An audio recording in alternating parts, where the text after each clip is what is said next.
Hello everyone, welcome to Exam Quest. मेरा नाम है अनीश मोहन। इंडियन इकोनॉमी के हमने लेक्चर स्टार्ट किए थे, ये उसी सीरीज़ के अंदर हमारा सेकंड लेक्चर है। अगर आपको हमारी वीडियोस पसंद आती हैं, वीडियो को लाइक करना ना भूलें, दोस्तों के साथ वीडियो को शेयर करें और वीडियो के नीचे एक कमेंट ज़रूर छोड़ के जाएं। प्रीलिम्स एग्जाम में अब केवल 70 डेज़ का टाइम बचा हुआ है। ये जो लास्ट के दिन होते हैं ये सबसे ज़्यादा इंपॉर्टेंट होते हैं। अब तक आपने बहुत सारे सब्जेक्ट्स पढ़ लिए होंगे, कई सोर्सेज को आप रेफ़र कर चुके होंगे और मैं उम्मीद करता हूँ कि आपकी तैयारी एक अच्छे लेवल पर पहुँच गई होगी। लेकिन लास्ट के दिनों में अगर आप चीज़ों को एक सिस्टमेटिक तरीके से रिवाइज नहीं करेंगे तो एग्जाम हॉल के अंदर कन्फ्यूजन क्रिएट हो जाती है, जिसकी वजह से आप करेक्ट ऑप्शन को मार्क नहीं कर पाते। अगर आप चाहते हैं कि आपका पूरा का पूरा सिलेबस एक सिस्टमैटिक तरीके से कवर हो जाए, जिसमें आप हर एक टॉपिक को एनालाइज करके उसके सारे फैक्ट्स को याद करके एग्जाम हॉल में जाएं, तो आप हमारे 45 डेज रिवीजन क्लासेस के अंदर एनरोल कर सकते हैं। इन क्लासेस के अंदर 31 डेज के अंदर आपके पूरे के पूरे स्टैटिक पोर्शन को रिवाइज कराया जाएगा। 31 डेज के अंदर हम आपको लगभग डेली बेसिस पर 5 से लेकर 7 घंटे की वीडियो लेक्चर्स प्रोवाइड करेंगे। ये जो वीडियो लेक्चर्स हैं इनको आप बड़े आराम से 1.5 to 2x की स्पीड पर देख सकते हैं, यानी कि दिन में 3 से 4 घंटे आपको वीडियो लेक्चर्स के ऊपर स्पेंड करने हैं, जिसके अंदर आप डेली बेसिस पर अपने सिलेबस का एक कंसीडरेबल पोर्शन रिवाइज कर पाएंगे। पूरा का पूरा शेड्यूल कि किस दिन आपको कौन सी वीडियोस कवर करनी है वो पीडीएफ फॉर्म में आपको हमारे टेलीग्राम चैनल पे मिल जाएंगी, या फिर आप हमारी ऐप डाउनलोड करेंगे तो वहां से भी आप उस शेड्यूल को डाउनलोड कर सकते हैं। इस कोर्स के अंदर पूरा का पूरा सिलेबस आपका कवर कराया जाएगा ताकि आपको किसी और सोर्स को रेफर करने की जरूरत ना पड़े। इसके साथ साथ आपको वैल्यू एडिशन क्लासेस भी प्रोवाइड की जाएंगी, जिसमें प्रीवियस ईयर क्वेश्चंस भी आपको करवाए जाएंगे। हालांकि जब हमने क्लासेस ली थी उन क्लासेस के अंदर करंट अफेयर्स और पीवाईक्यू को एनालाइज करके ऑलरेडी चीज़ों को इंक्लूड कर दिया था, ठीक है। लेकिन आपको अलग से भी पीवाईक्यूज के एनालिसिस प्रोवाइड किया जाएगा ताकि आपको और कुछ देखना ना पड़े।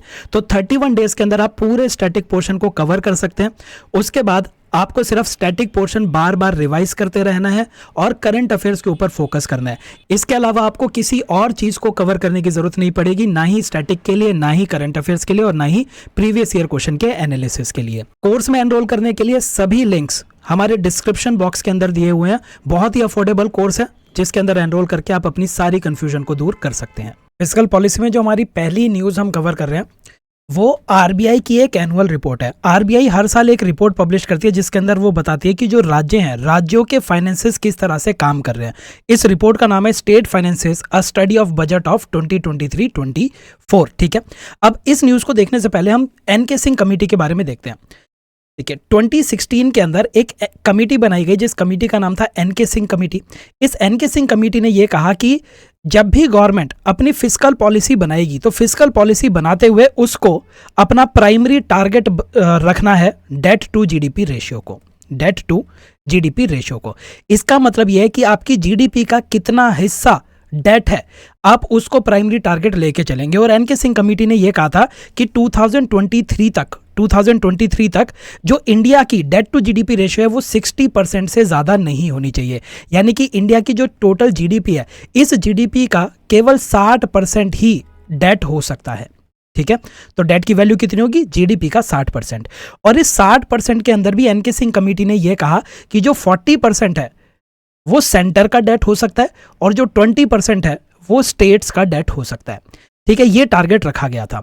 बेसिकली एनके सिंह कमेटी ये चाहती थी कि जितनी भी सरकारें हैं सारी की सारी सरकारें अपनी फिस्कल पोजीशन को सुधार के चलें, ठीक है। एनके सिंह कमेटी से पहले हम फिस्कल डेफिसिट को प्राइमरी टारगेट मान के चलते थे, लेकिन एनके सिंह कमेटी ने कहा कि हमारा प्राइमरी टारगेट फिस्कल पॉलिसी के लिए डेट टू जीडीपी रेशियो होना चाहिए और टारगेट था 60%। लेकिन 2016 की ये आपकी कमेटी बनी थी। 2020 में क्या हो गया? 2020 में कोविड आ गया। कोविड के टाइम पर पूरी दुनिया में चाहे कोई भी सरकार हो, हर एक सरकार को बहुत ज़्यादा एक्सपेंडिचर करना पड़ा था। उन्हें वैक्सीनेशन के लिए पैसों की ज़रूरत थी, लोगों को hospital facility, medical facility provide करने के लिए पैसों की ज़रूरत थी। बहुत सारे लोगों का बिजनेस डूब गया था, उनको सपोर्ट करने की ज़रूरत थी। लोगों के पास इस टाइम पर, कोविड के टाइम पर जब लॉकडाउन लगा था तो इनकम नहीं था, तो उस टाइम पर गवर्नमेंट को लोगों को प्रोटेक्ट करने के लिए भी पैसों की ज़रूरत पड़ी। फिर उसके बाद जब कोविड ख़त्म होता है, कोविड ख़त्म होने के बाद लॉकडाउन की वजह से इकोनॉमी इकॉनमी बहुत ही ज़्यादा स्लो हो चुकी थी। उस इकॉनमी को दोबारा से रिवाइव करने के लिए लगभग पूरी दुनिया की हर एक सरकार ने कीन्जियन इकोनॉमिक पॉलिसी को फॉलो करना चालू किया और हर सरकार ने अपने एक्सपेंडिचर को इंक्रीज कर दिया। जब गवर्नमेंट का एक्सपेंडिचर इंक्रीज होने लगा तो गवर्नमेंट को ज़्यादा उधार लेना पड़ा। ठीक है, तो कोविड की वजह से एनके सिंह कमेटी ने ये जो रिकमेंडेशंस दी थी, इस रिकमेंडेशन को हम फुलफिल नहीं कर पाए। और आज की डेट का क्या स्टेटस है? आज की डेट का स्टेटस ये है कि इंडिया में अगर डेट के हालात देखे जाएं, पब्लिक डेट की बात की जाए, पब्लिक डेट का मतलब है सरकार का डेट, पब्लिक डेट की बात की जाए तो आज की डेट में इंडिया का पब्लिक डेट 80% है, यानी कि इंडिया की debt to GDP ratio almost 80% है। इस 80% में 55% सेंटर का डेट है और अराउंड 25% आपके स्टेट्स का डेट है। ये मैं आपको लेटेस्ट डेटा बता रहा हूँ, जो आपकी मैगजीन है उस मैगजीन के अंदर पुराना डेटा दिया हुआ है। लेटेस्ट डेटा आपका ये है कि सेंटर की डेट टू जीडीपी रेशियो 55% है और स्टेट्स की 25% है। ओवरऑल अगर देखा जाए तो डेट टू जीडीपी रेशियो 80% निकल के आती है। ठीक है, तो एनके सिंह कमेटी ने जो टारगेट दिया था वो 60% का था 2023 तक, लेकिन अभी हम उसको फुलफिल नहीं कर पा रहे, मेजरली बिकॉज ऑफ कोविड। ठीक है, कोविड के बाद जो सिचुएशन हुई थी उसकी वजह से। ठीक है, एक और चीज आप देखेंगे, एनके सिंह कमेटी ने कहा था कि एफआरबीएम एक्ट में सेक्शन 4 क्लॉज 2 सेक्शन 4 क्लॉज 2 के अंदर एक एस्केप क्लॉज दे रखा है। एस्केप क्लॉज का यह मतलब है कि एफआरबीएम एक्ट में हम जो भी टारगेट दे रहे हैं उस टारगेट से आप डेविएट कर सकते हो कुछ ग्राउंड्स पे। ठीक है, तो ऐसे कौन कौन से ग्राउंड्स हैं जिन ग्राउंड्स पे आप अपने टारगेट से डेविएट कर सकते हैं, वो आपके एस्केप क्लॉज में दे रखे हैं और वो टारगेट्स आपको याद रखने हैं, वो ग्राउंड्स आपको याद रखने हैं। वो ग्राउंड्स हैं, आपका पहला ग्राउंड है नेशनल सिक्योरिटी। अगर देश की नेशनल सिक्योरिटी खतरे में है तो आप एफआरबीएम एक्ट के जो टारगेट्स हैं इन टारगेट से डेविएट कर सकते हैं, नेशनल सिक्योरिटी और वॉर। दूसरा एस्केप क्लॉज था नेशनल कैलामिटी, कि देश के अंदर कोई एक नेशनल लेवल की कैलेमिटी आ चुकी है। तीसरा था एग्रीकल्चरल कोलैप्स, हमारा जो एग्रीकल्चर आउटपुट है वो कोलैप्स कर चुका है, तो उस टाइम पर भी आप एस्केप क्लॉज को यूज करके इन टारगेट से डेविएट कर सकते हो। ठीक है, चौथा दिया था स्ट्रक्चरल रिफॉर्म्स, अगर इकोनॉमी के अंदर कुछ स्ट्रक्चरल रिफॉर्म्स हुए हैं तो उस टाइम पर भी डेविएशन पॉसिबल है। पांचवा था, पांचवे को थोड़ा सा इस तरह से समझिए, मान लीजिए कोई एक इकोनॉमी है, ये इकॉनमी अपनी ग्रोथ को मेजर करती रहती है। मान लीजिए पिछले 4 क्वार्टर के अंदर इस इकॉनमी का अपना कुछ ग्रोथ आउटपुट रहा है, कुछ ग्रोथ रही है।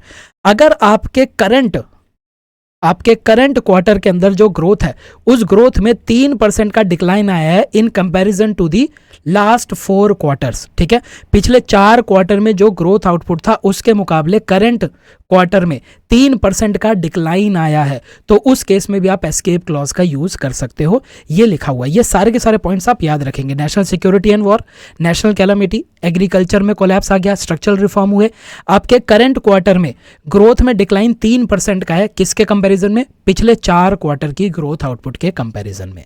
ठीक है, तो ये एस्केप क्लॉज याद रखना है, एनके सिंह कमेटी के टारगेट को याद रखना है। ठीक है, अब हम आ जाते हैं अपनी न्यूज के ऊपर। ये न्यूज क्या है? आरबीआई ने रिपोर्ट पब्लिश किया। इस रिपोर्ट की थीम उसने रखी है revenue dynamics and fiscal capacity of Indian states. Indian states की फिस्कल कैपेसिटी कैसी है और उनका रेवेन्यू डायनेमिक्स क्या है। तो इस रिपोर्ट की कुछ फाइंडिंग्स बहुत ही अच्छी आई हैं। पहली फाइंडिंग ये आई है कि राज्यों के अंदर कैपिटल आउटले इंक्रीज हो रहा है, यानी कि जो राज्यों की सरकार है वो कैपिटल एक्सपेंडिचर ज्यादा कर रही है as compare to their previous years. ठीक है, तो अब राज्यों के अंदर कैपिटल एक्सपेंडिचर 42% हो चुका है, जो कि उनकी जीडीपी का 2.9% बनता है। तो ये एक पॉजिटिव न्यूज है कि गवर्नमेंट्स जो है वो कैपिटल आउटले इंक्रीज कर रही हैं। उम्मीद करता हूं कि आप सभी को कैपिटल एक्सपेंडिचर और रेवेन्यू एक्सपेंडिचर के बीच में डिफरेंस पता होगा। मैं थोड़ा सा ओवरव्यू दे देता हूं। एक्सपेंडिचर आपके 2 तरीके के हो सकते हैं, या तो कैपिटल एक्सपेंडिचर या फिर आपका रेवेन्यू एक्सपेंडिचर। कैपिटल एक्सपेंडिचर वो एक्सपेंडिचर होता है जिससे या तो एसेट्स इंक्रीज हो रहे होते हैं या फिर लायबिलिटी रिड्यूस हो रही होती है। जैसे कि आपके ऊपर कोई पुराना लोन था, आपने उस लोन को चुका दिया, या फिर आपने कोई नया एसेट बिल्ड किया है। ठीक है, कैपिटल एक्सपेंडिचर आपके वन टाइम एक्सपेंडिचर होते हैं। कैपिटल एक्सपेंडिचर को पॉजिटिव इसलिए माना जाता है क्योंकि कैपिटल एक्सपेंडिचर की वजह से फ्यूचर ग्रोथ प्रोस्पेक्ट्स इंक्रीज होते हैं, फ्यूचर के अंदर ग्रोथ के चांसेस इंक्रीज होते हैं। वहीं पर रेवेन्यू एक्सपेंडिचर की अगर बात की जाए तो रेवेन्यू एक्सपेंडिचर को हम कंजम्पशन के लिए यूज करते हैं। रेवेन्यू एक्सपेंडिचर का एसेट या लायबिलिटी के ऊपर कोई असर हमें देखने को नहीं मिलता। रेवेन्यू एक्सपेंडिचर आपके रिकरिंग होते हैं, बार बारी होते हैं, रिकरिंग होंगे, बार बारी होंगे।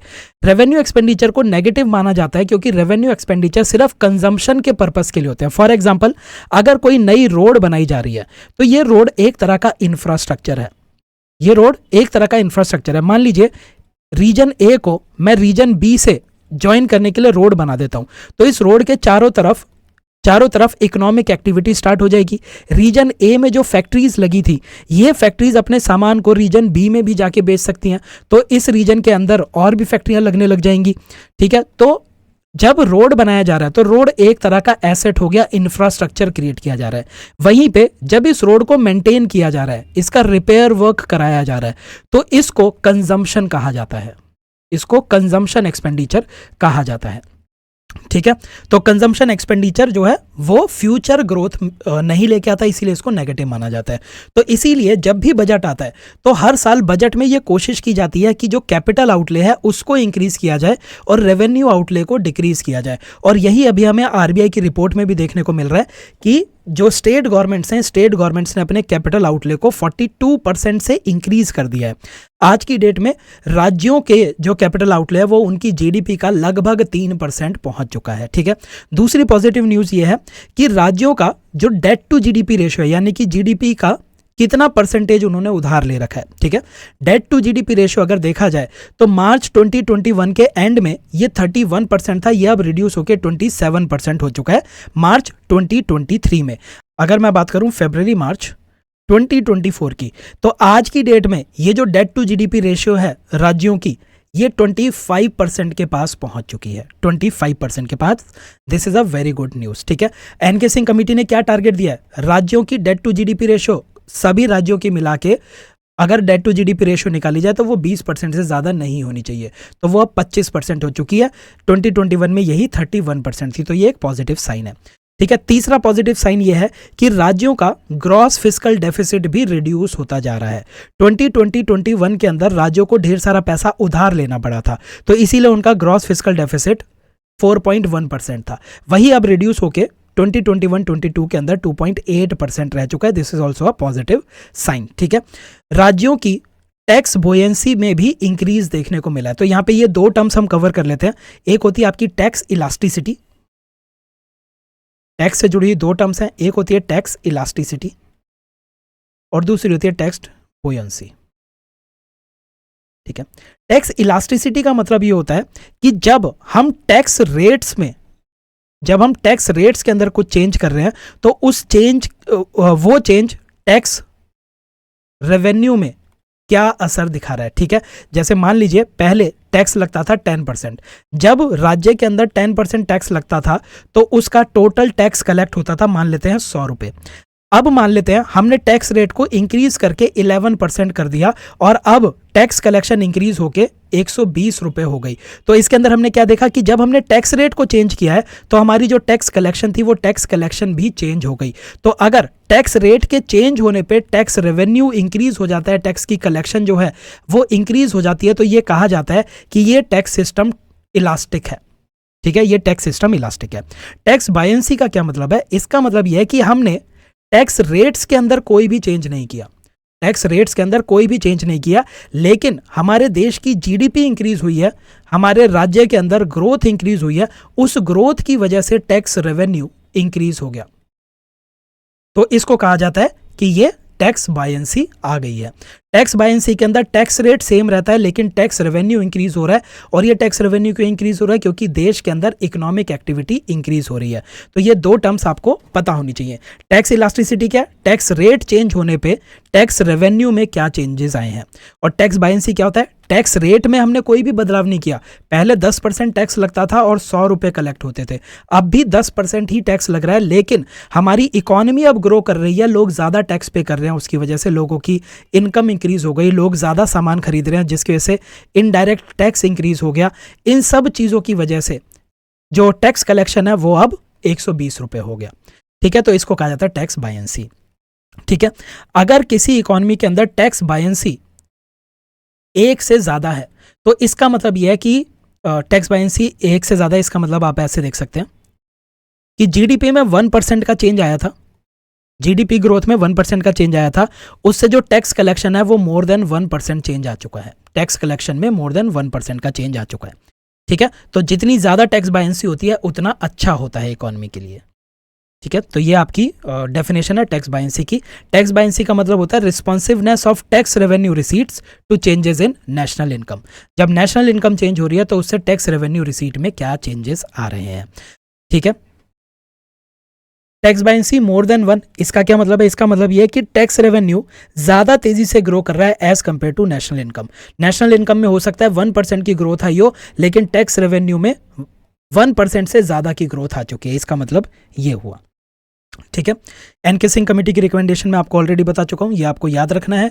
और एस्केप क्लॉज यहाँ पे कम दे रखे हैं, बाकी मैंने आपको सारे के सारे बता दिए, वो आपको याद रखने हैं। ठीक है, अब हम आ जाते हैं, अगर मैं इंडिया की बात करूं तो इंडिया के अंदर स्टेट्स की बोरोइंग के ऊपर रिस्ट्रिक्शन लगाई जा सकती है केंद्र के द्वारा, सेंटर के द्वारा। सेंटर अगर चाहे तो स्टेट की बोरोइंग को रिस्ट्रिक्ट कर सकता है अंडर कॉन्स्टिट्यूशन आर्टिकल 293। ठीक है, ये हमारे कॉन्स्टिट्यूशन के अंदर ही लिखा हुआ है।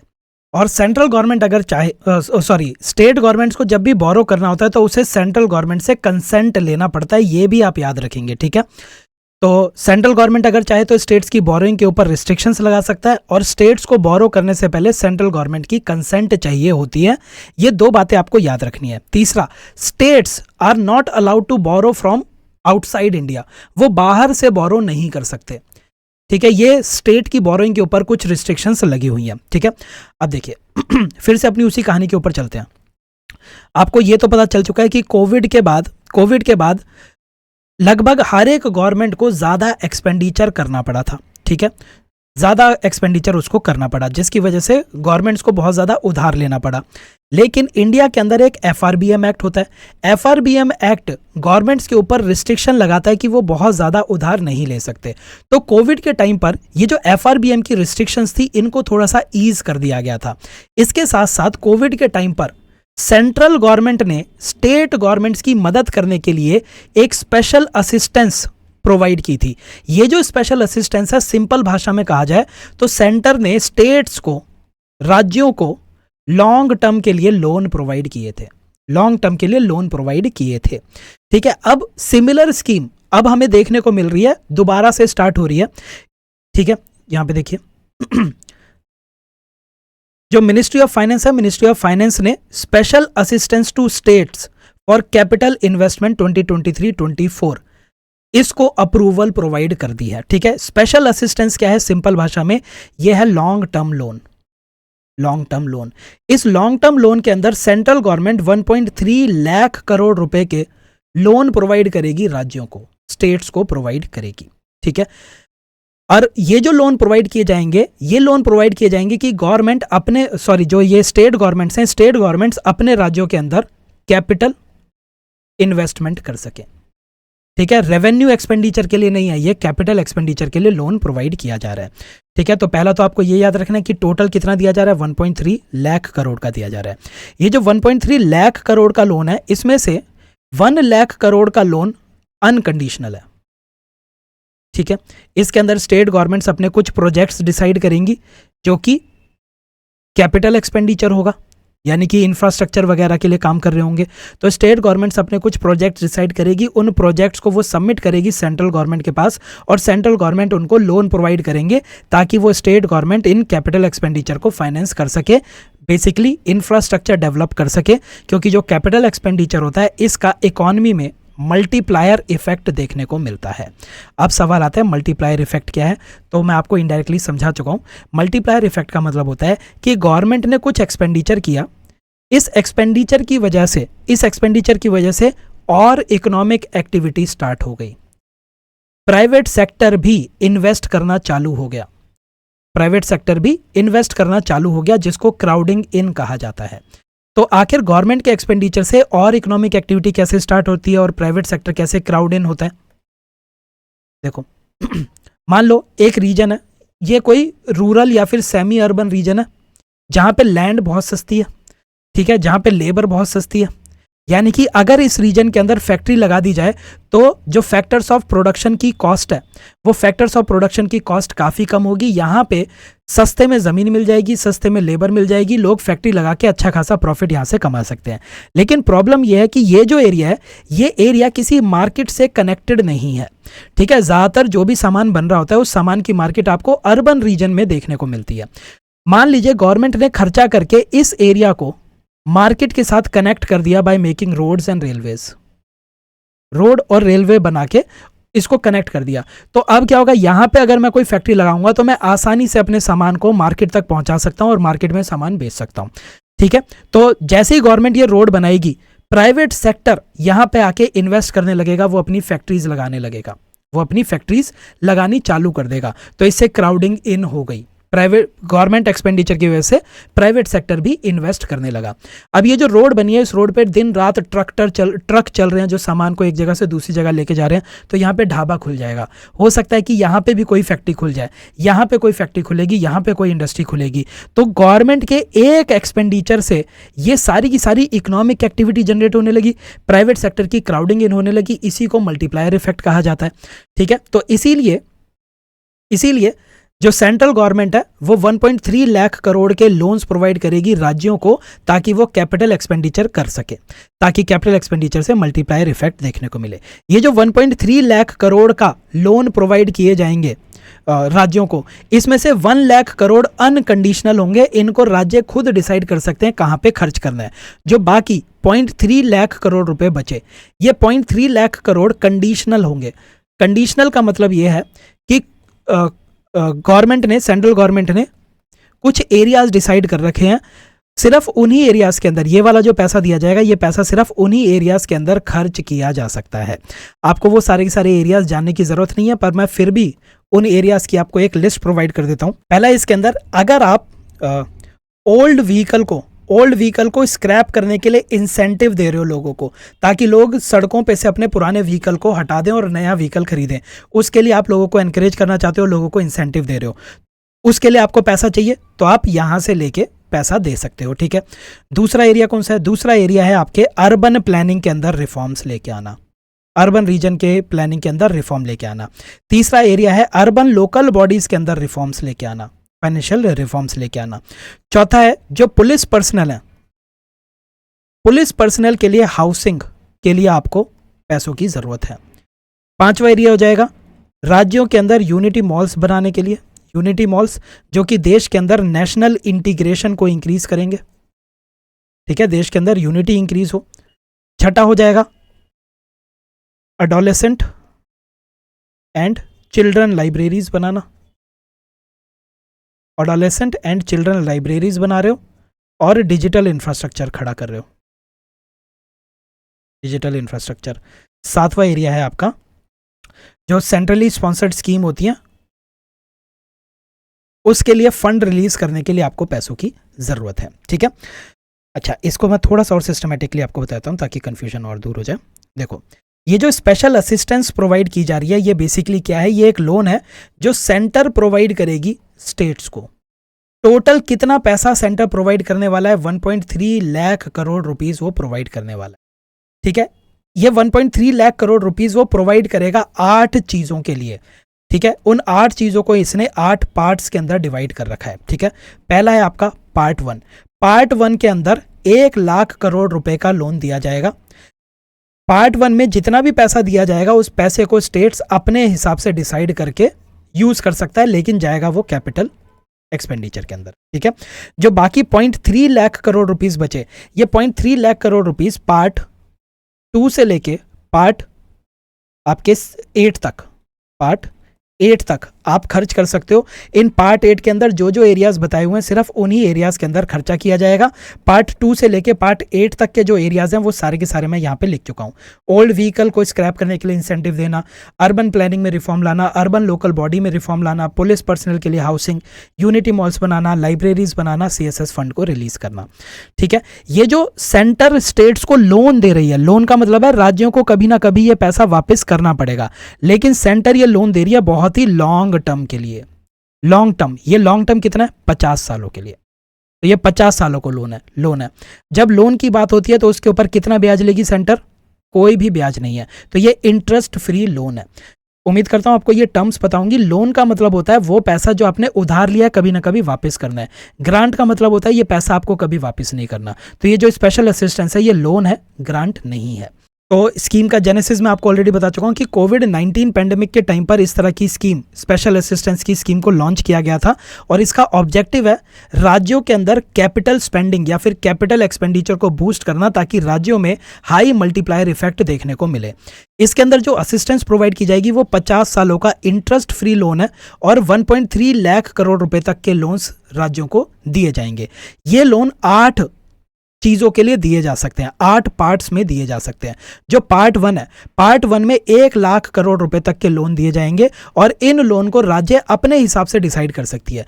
बाकी जो 0.3 लाख करोड़ का लोन है, ये 0.3 लाख करोड़ के लोन किसी रिफॉर्म या फिर सेक्टर स्पेसिफिक प्रोजेक्ट के लिए ही दिए जा सकते हैं और ये रिफॉर्म या सेक्टर स्पेसिफिक प्रोजेक्ट पार्ट 2 से लेके पार्ट 8 तक मेंशन्ड है। ठीक है, पार्ट 2 से लेके पार्ट 8 तक मेंशन्ड है, जो कि मैंने आपको ये बताया है, पार्ट 2 से लेके पार्ट 8 तक। ठीक है, जो पार्ट 1 की एलोकेशन है वो किस तरह से की जाएगी? आप सभी को पता है कि फाइनेंस कमीशन 2 तरह की डिवोल्यूशन बताती है, एक तो वर्टिकल डिवोल्यूशन और दूसरी हॉरिजॉन्टल डिस्ट्रीब्यूशन। तो 15th फाइनेंस कमीशन ने हॉरिजॉन्टल डिस्ट्रीब्यूशन का जो क्राइटेरिया बनाया था, उसी क्राइटेरिया के अकॉर्डिंग राज्यों को पार्ट 1 के अंदर उधार दिया जाएगा, पार्ट 1 के अंदर उधार दिया जाएगा। ठीक है, अब कुछ ट्रेंड अगर देखे जाएं कैपिटल एक्सपेंडिचर के अंदर, तो ये जो मिनिस्ट्री ऑफ फाइनेंस की रिपोर्ट आई है और मिनिस्ट्री ऑफ फाइनेंस ने अप्रूवल दे दिया। ठीक है, इसके साथ साथ उसने कैपिटल एक्सपेंडिचर के कुछ ट्रेंड्स के बारे में बात की है। फाइनेंशियल ईयर 2023 को अगर हम फाइनेंशियल ईयर 2022 से कंपेयर करते हैं तो कैपिटल एक्सपेंडिचर की ग्रोथ रेट में कोई खास चेंज नहीं आया। ठीक है, फाइनेंशियल ईयर 2022 में भी 29% का ग्रोथ रेट था कैपिटल एक्सपेंडिचर के अंदर और फाइनेंशियल ईयर 2023 के अंदर भी। सब्सिडीज के ऊपर खर्चा राज्यों का इंक्रीज हुआ है। ठीक है, ये एक खराब चीज है। सब्सिडीज के ऊपर खर्चा जो होता है वो रेवेन्यू एक्सपेंडिचर है। रेवेन्यू एक्सपेंडिचर को हम नेगेटिवली लेके चलते हैं क्योंकि इससे फ्यूचर ग्रोथ नहीं हो रही। तो सब्सिडीज के ऊपर खर्चा ज्यादा तेजी से इंक्रीज हुआ है, जिसकी वजह से कैपिटल स्पेंडिंग फाइनेंशियल ईयर 2023 के अंदर थोड़ी सी स्लो डाउन हुई है। इसको आप इग्नोर कर सकते हैं फिलहाल के लिए, ये आपका ज़्यादा इंपॉर्टेंट नहीं है। आप इसको भी इग्नोर कर सकते हैं क्योंकि डेटा बहुत ही आउटडेटेड हो चुका है। ठीक, अच्छा, ये मैं आपको ऑलरेडी बता चुका हूँ गवर्नमेंट कितना देने वाली है। आर्टिकल 293 के अंदर सेंट्रल गवर्नमेंट चाहे तो वो स्टेट गवर्नमेंट्स को कंट्रोल कर सकती है कि स्टेट गवर्नमेंट किस तरह से बोरो करेंगे। ठीक है, तो अभी इसी आर्टिकल को यूज करके सेंट्रल गवर्नमेंट ने एक बहुत ही इंपॉर्टेंट चीज़ की है। इंपॉर्टेंट चीज़ के लिए पहले एक टर्म हम देखेंगे, of budget borrowing. Of budget borrowing क्या होती है? देखिए, आप सभी को पता है कि हर साल स्टेट गवर्नमेंट्स अपना बजट पेश करती हैं। इस बजट में बताती हैं कि वो किस आइटम के ऊपर इस साल में कितने रुपए खर्च करने वाली हैं। ठीक है, उनका एक्सपेंडिचर कितना होने वाला है। तो मान लीजिए कोई एक स्टेट गवर्नमेंट है, ये स्टेट गवर्नमेंट किसी एक स्कीम के ऊपर 100 रुपए खर्च करना चाहती है। इन 100 रुपयों को खर्च करने के लिए इस स्टेट गवर्नमेंट को हो सकता है बोरो करना पड़े। ठीक है, अगर गवर्नमेंट ज्यादा बोरो करेगी तो उसका फिस्कल डेफिसिट इंक्रीज हो जाएगा, उसकी debt to GDP ratio increase हो जाएगी और ये फिस्कल डेफिसिट और डेट टू जीडीपी रेशियो के ऊपर रिस्ट्रिक्शन लगी हुई है अंडर एफआरबीएम एक्ट। ठीक है, राज्यों के ऊपर भी एफआरबीएम एक्ट लगता है। तो राज्यों के हाथ थोड़े से बंधे होते हैं, राज्य बहुत ज्यादा पैसा बोरो नहीं कर सकते। ठीक है, तो इसीलिए राज्यों ने क्या करना चालू किया, उन्होंने एक नए टूल का इस्तेमाल करना चालू किया जिसका नाम है of budget boring. Of budget boring के अंदर वो क्या करते हैं, मान लीजिए राज्य को इस स्कीम को इंप्लीमेंट करने के लिए 100 रुपए उधार लेने हैं, तो ये गवर्नमेंट क्या करेगी, ये गवर्नमेंट एक एजेंसी बना देगी। एक एजेंसी बना देगी, इस एजेंसी से बोलेगी कि तुम उधार लो, तुम मार्केट में जाओ, मार्केट से 100 रुपए उधार लो, तुम मार्केट से 100 रुपए उधार ले आओगे, फिर उसके बाद तुम इस स्कीम को इंप्लीमेंट करना चालू कर दो। ठीक है, ये एजेंसी किसने बनाई है, गवर्नमेंट ने बनाई है। यानी कि ये एजेंसी जो भी पैसा उधार ले रही है उस पैसे को अल्टीमेटली कौन चुकाएगा, स्टेट गवर्नमेंट ही तो चुकाएगी क्योंकि एजेंसी स्टेट गवर्नमेंट की ही है। लेकिन उधार किसने लिया, उधार इस एजेंसी ने लिया।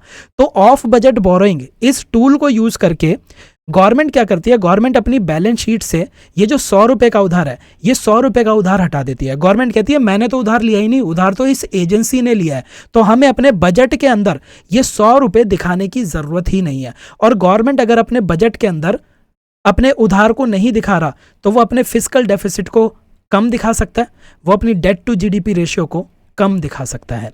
ठीक है, तो इस तरह के ये ऑफ बजटिंग के टूल्स यूज करने लग गए हैं स्टेट गवर्नमेंट। इतना ज्यादा हो चुका है कि कुछ कुछ राज्यों ने 40,000 करोड़ रुपए 40,000 करोड़ रुपए दूसरी एजेंसीज के थ्रू उधार ले लिए। तो गवर्नमेंट की बैलेंस शीट के ऊपर वो उधार नहीं दिखाई दे रहा, वो उधार किसके बैलेंस शीट पे दिखाई दे रहा है, इन एजेंसीज की बैलेंस शीट पर दिखाई दे रहा है। तो गवर्नमेंट ने जब बजट पेश किया, गवर्नमेंट ने कहा कि हमारा तो फिस्कल डेफिसिट ज्यादा है ही नहीं, हम तो एकदम सही चल रहे हैं। लेकिन रियलिटी में ये जो एजेंसीज का उधार है वो भी तो गवर्नमेंट का ही उधार है, अल्टीमेटली चुकाना तो गवर्नमेंट नहीं है उसे। तो इसीलिए अभी रिसेंटली सेंट्रल गवर्नमेंट ने क्या किया है, सेंट्रल गवर्नमेंट ने आर्टिकल 293 का इस्तेमाल किया, और आर्टिकल 293 को इस्तेमाल करके सेंट्रल गवर्नमेंट ने कहा है कि अगर कोई स्टेट ऑफ बजट बोरोइंग करती है तो ये ऑफ बजट बोरोइंग भी उस स्टेट गवर्नमेंट की लायबिलिटी में ही ऐड की जाएगी, स्टेट गवर्नमेंट की लायबिलिटी में ही ऐड की जाएगी। ठीक है, तो ये काम कर दिया गया है। बहुत ही एक तरह से आप कह सकते हैं कि इकोनॉमी को सुधारने के लिए बहुत ही इंपॉर्टेंट काम है, क्योंकि बहुत सारे राज्य सिर्फ चकमा देने के लिए, अपने फिस्कल डेफिसिट को कम दिखाने के लिए एजेंसीज बना देते थे, या फिर पब्लिक सेक्टर अंडरटेकिंग से बोलते थे कि तुम उधार लो, हम उधार नहीं लेंगे। ठीक है, बट अल्टीमेटली इन्होंने भी जो पैसा उधार लिया वो भी तो स्टेट गवर्नमेंट को ही चुकाना पड़ेगा। ठीक है, तो ये ऑफ बजट बोरोइंग भी अब राज्यों की नेट बोरोइंग सीलिंग के अंदर शामिल की जाएगी। ठीक है, इस चीज को इंप्लीमेंट करने के लिए आर्टिकल 293 का इस्तेमाल किया गया है। ठीक है, एक और स्कीम का मेंशन था आपके डॉक्यूमेंट के अंदर, वो है आपकी प्रोडक्शन लिंक्ड इंसेंटिव स्कीम। ये एक बहुत ही इंटरेस्टिंग स्कीम है। इसको आप ऐसे समझिए, आपने बहुत सारी नौकरियां देखी होंगी जिसके अंदर क्या कह दिया जाता है कि कोई जो भी सेल्समैन होता है, उस सेल्समैन से कह दिया जाता है कि देख, अगर तू 100 सेल्स करेगा तो तेरी सैलरी 10,000 रुपये फिक्स है। ठीक है, 100 सामान जब तक तू बेच रहा है तब तक तेरी सैलरी जो है वो 10,000 रुपये रहेगी। जैसे ही तू इसके ऊपर एक भी एक्स्ट्रा आइटम सेल करेगा, हम तुझे इंसेंटिव देंगे, हम तुझे कुछ एक्स्ट्रा पैसे प्रोवाइड कर देंगे। मान लीजिए ये कह दिया कि तूने 100 से ऊपर एक भी आइटम सेल किया तो हर आइटम पे हम तुझे 10 रुपए एक्स्ट्रा देंगे। ठीक है, तो उसको एक तरह से एनकरेज किया गया है कि तू ज्यादा से ज्यादा सेल कर ताकि तू ज्यादा से ज्यादा पैसे कमा सके। तो मान लीजिए ये सेल्समैन 103 आइटम सेल कर देता है, तो 100 तक तो उसको 10,000 रुपए ही मिलने थे। उसके बाद ये 3 आइटम और बेच चुका है तो इसको 30 रुपए एक्स्ट्रा मिल जाएंगे। 104 बेचेगा तो इसको 104, एक और आइटम इसने एक्स्ट्रा बेच दिया तो इसको अब 40 रुपए एक्स्ट्रा मिल गए। तो इसको कहा जाता है कि हर इंक्रीमेंटल सेल पे, यानी कि हर एक एक्स्ट्रा यूनिट बेचने पे हम तुझे कुछ इंसेंटिव देने वाले हैं। अब सेम कॉन्सेप्ट को गवर्नमेंट ऑफ इंडिया ने यूज किया। गवर्नमेंट ऑफ इंडिया ने क्या किया, उसने कुछ 14 सेक्टर्स को आइडेंटिफाई किया। ये ऐसे सेक्टर्स थे जिसके अंदर ग्रोथ पोटेंशियल हाई था। ठीक है, तो 14 सेक्टर्स के अंदर गवर्नमेंट ने production linked incentive scheme start कर दी। इस स्कीम के अंदर गवर्नमेंट कहती है कि जो कंपनीज हैं, कंपनीज को कुछ टारगेट दिया जाएगा। ठीक है, ये टारगेट क्या होगा, मान लीजिए ये इस कंपनी ने साल 2010 में 100 यूनिट बेचे थे। ठीक है, तो इस कंपनी को टारगेट दिया जाएगा कि तूने 2010 में जितने यूनिट बेचे थे, अगर तू उससे ज्यादा यूनिट बेचता है तो हर एक्स्ट्रा यूनिट पे हम तुझे कुछ इंसेंटिव देंगे। तो गवर्नमेंट ने क्या किया, गवर्नमेंट ने एक बेस ईयर डिसाइड किया। उस बेस ईयर में इस कंपनी ने जितने यूनिट्स बेचे थे उससे ज्यादा बेचने पे हर एक्स्ट्रा यूनिट पे ये उस कंपनी को कुछ इंसेंटिव देगा, तो कंपनी की ऑटोमेटिकली प्रॉफिटेबिलिटी इंक्रीज हो जाएगी। तो इसको कहा जाता है प्रोडक्शन लिंक्ड इंसेंटिव स्कीम। तो इससे ऑब्जेक्टिव एकदम क्लियर है। पहला ऑब्जेक्टिव तो यह है कि गवर्नमेंट हमारे देश के अंदर डोमेस्टिक मैन्युफैक्चरिंग को एनकरेज करना चाहती है। लोग ज़्यादा सामान बनाएंगे, ज़्यादा सामान बेचेंगे, तो जो बेच के कमाई हो रही है वो तो है ही, प्लस अपने टारगेट से ज़्यादा सामान बेचने पे गवर्नमेंट भी तुम्हें कुछ इंसेंटिव दे रही है। तो डोमेस्टिक मैन्युफैक्चरिंग इसमें इंक्रीज होगी। डोमेस्टिक मैन्युफैक्चरिंग इंक्रीज होगी तो एम्प्लॉयमेंट जनरेशन यहाँ पे देखने को मिलेगा। तीसरा, हमें इंपोर्ट्स के ऊपर बहुत ज़्यादा डिपेंडेंट नहीं होना पड़ेगा, तो ये एक तरह से इंपोर्ट सब्स्टिट्यूशन का भी काम करेगा। ठीक है, चौथा, ये हमारे एक्सपोर्ट्स को भी इंप्रूव कर सकता है। ठीक ठीक है। पांचवा, ये देश के अंदर कॉम्पिटिटिवनेस लेके आ रहा है। कॉम्पिटिटिवनेस किस तरह से आ रही है पीएलआई स्कीम से? देखिए, पीएलआई स्कीम में ऐसा नहीं होता कि कोई भी कंपनी खड़ी कर ली और आप गवर्नमेंट से बोलने लगो कि देखो 2010 में हमने XYZ यूनिट बेची थी, इस साल हमने XYZ तो बेची हैं, इसके ऊपर हमने 5 यूनिट और बेची हैं, तो इन 5 यूनिट के भी हमें पैसे दे दो। गवर्नमेंट कहेगी ऐसे नहीं होता। पीएलआई स्कीम के अंदर क्या होता है, गवर्नमेंट कंपनीज से बोलती है और कंपनीज कंपीट करती हैं दूसरी कंपनीज के साथ इस पीएलआई स्कीम में अपने आप को रजिस्टर कराने के लिए। जो कंपनीज इस स्कीम के अंदर रजिस्टर हो जाएंगी उन्हीं को ये इंसेंटिव प्रोवाइड किया जाएगा। तो कंपनीज अपना अच्छे से अच्छा करने की कोशिश करती हैं ताकि उनको ज़्यादा बेनिफिट मिले। तो ये आपकी पीएलआई स्कीम है। याद रखना है कि ये क्या है, ये कैपिटल एक्सपेंडिचर लिंक्ड इंसेंटिव है। कंपनीज जितना ज़्यादा सामान बेचेंगी उतना ज़्यादा उनको इंसेंटिव मिलेगा। हर इंक्रीमेंटल सेल के ऊपर, हर इंक्रीमेंटल सेल अबव टारगेट, उसके ऊपर इंसेंटिव दिया जाएगा। ठीक है, कंपनीज को टारगेट दिया गया, उस टारगेट से ऊपर जितनी भी इंक्रीमेंटल सेल हुई उस पर उनको एनकरेज करने के लिए इंसेंटिव दे दिया जाएगा। पीएलआई स्कीम आपके 14 की सेक्टर्स के अंदर इंप्लीमेंट की जा रही है। ठीक है, अब हम आ जाते हैं। देखिए, आईएमएफ क्या करता है, हर साल वो गवर्नमेंट्स के साथ बैठता है और गवर्नमेंट के साथ डिस्कस करता है कि उनका उधार कितना है, उनका डेट कितना है। तो अभी कुछ टाइम पहले आईएमएफ ने एक वार्निंग दी थी। आईएमएफ ने वार्निंग ये दी थी कि लॉन्ग टर्म के अंदर इंडिया का जो डेट टू जीडीपी रेशियो है, डेट टू जीडीपी रेशियो 100% से ज़्यादा हो जाएगा। यानी कि हमारी जो जीडीपी है, हम अपनी जीडीपी से ज़्यादा उधार ले रहे होंगे। तो ये एक स्केरी सिचुएशन थी जिसके लिए आईएमएफ ने वार्निंग दी थी। लेकिन जब हम लेटेस्ट डेटा को देखते हैं तो ये बहुत क्लियरली पता चलता है कि इंडिया के अंदर debt to GDP ratio around 80% के ऊपर है। बीच में थोड़ी सी इंक्रीज होकर 84% थी, लेकिन वो दोबारा से नॉर्मल होकर 80% के ऊपर आ चुकी है। तो अब अगर प्रीलिम्स के पॉइंट ऑफ व्यू से देखा जाए तो इस न्यूज़ में आपको ये याद रखना है कि आईएमएफ का एनुअल आर्टिकल 4 कंसल्टेशन रिपोर्ट किस बारे में बात करती है। ठीक है, तो आईएमएफ की एनुअल आर्टिकल 4 कंसल्टेशन रिपोर्ट बात करती है डेट टू जीडीपी रेशियो की।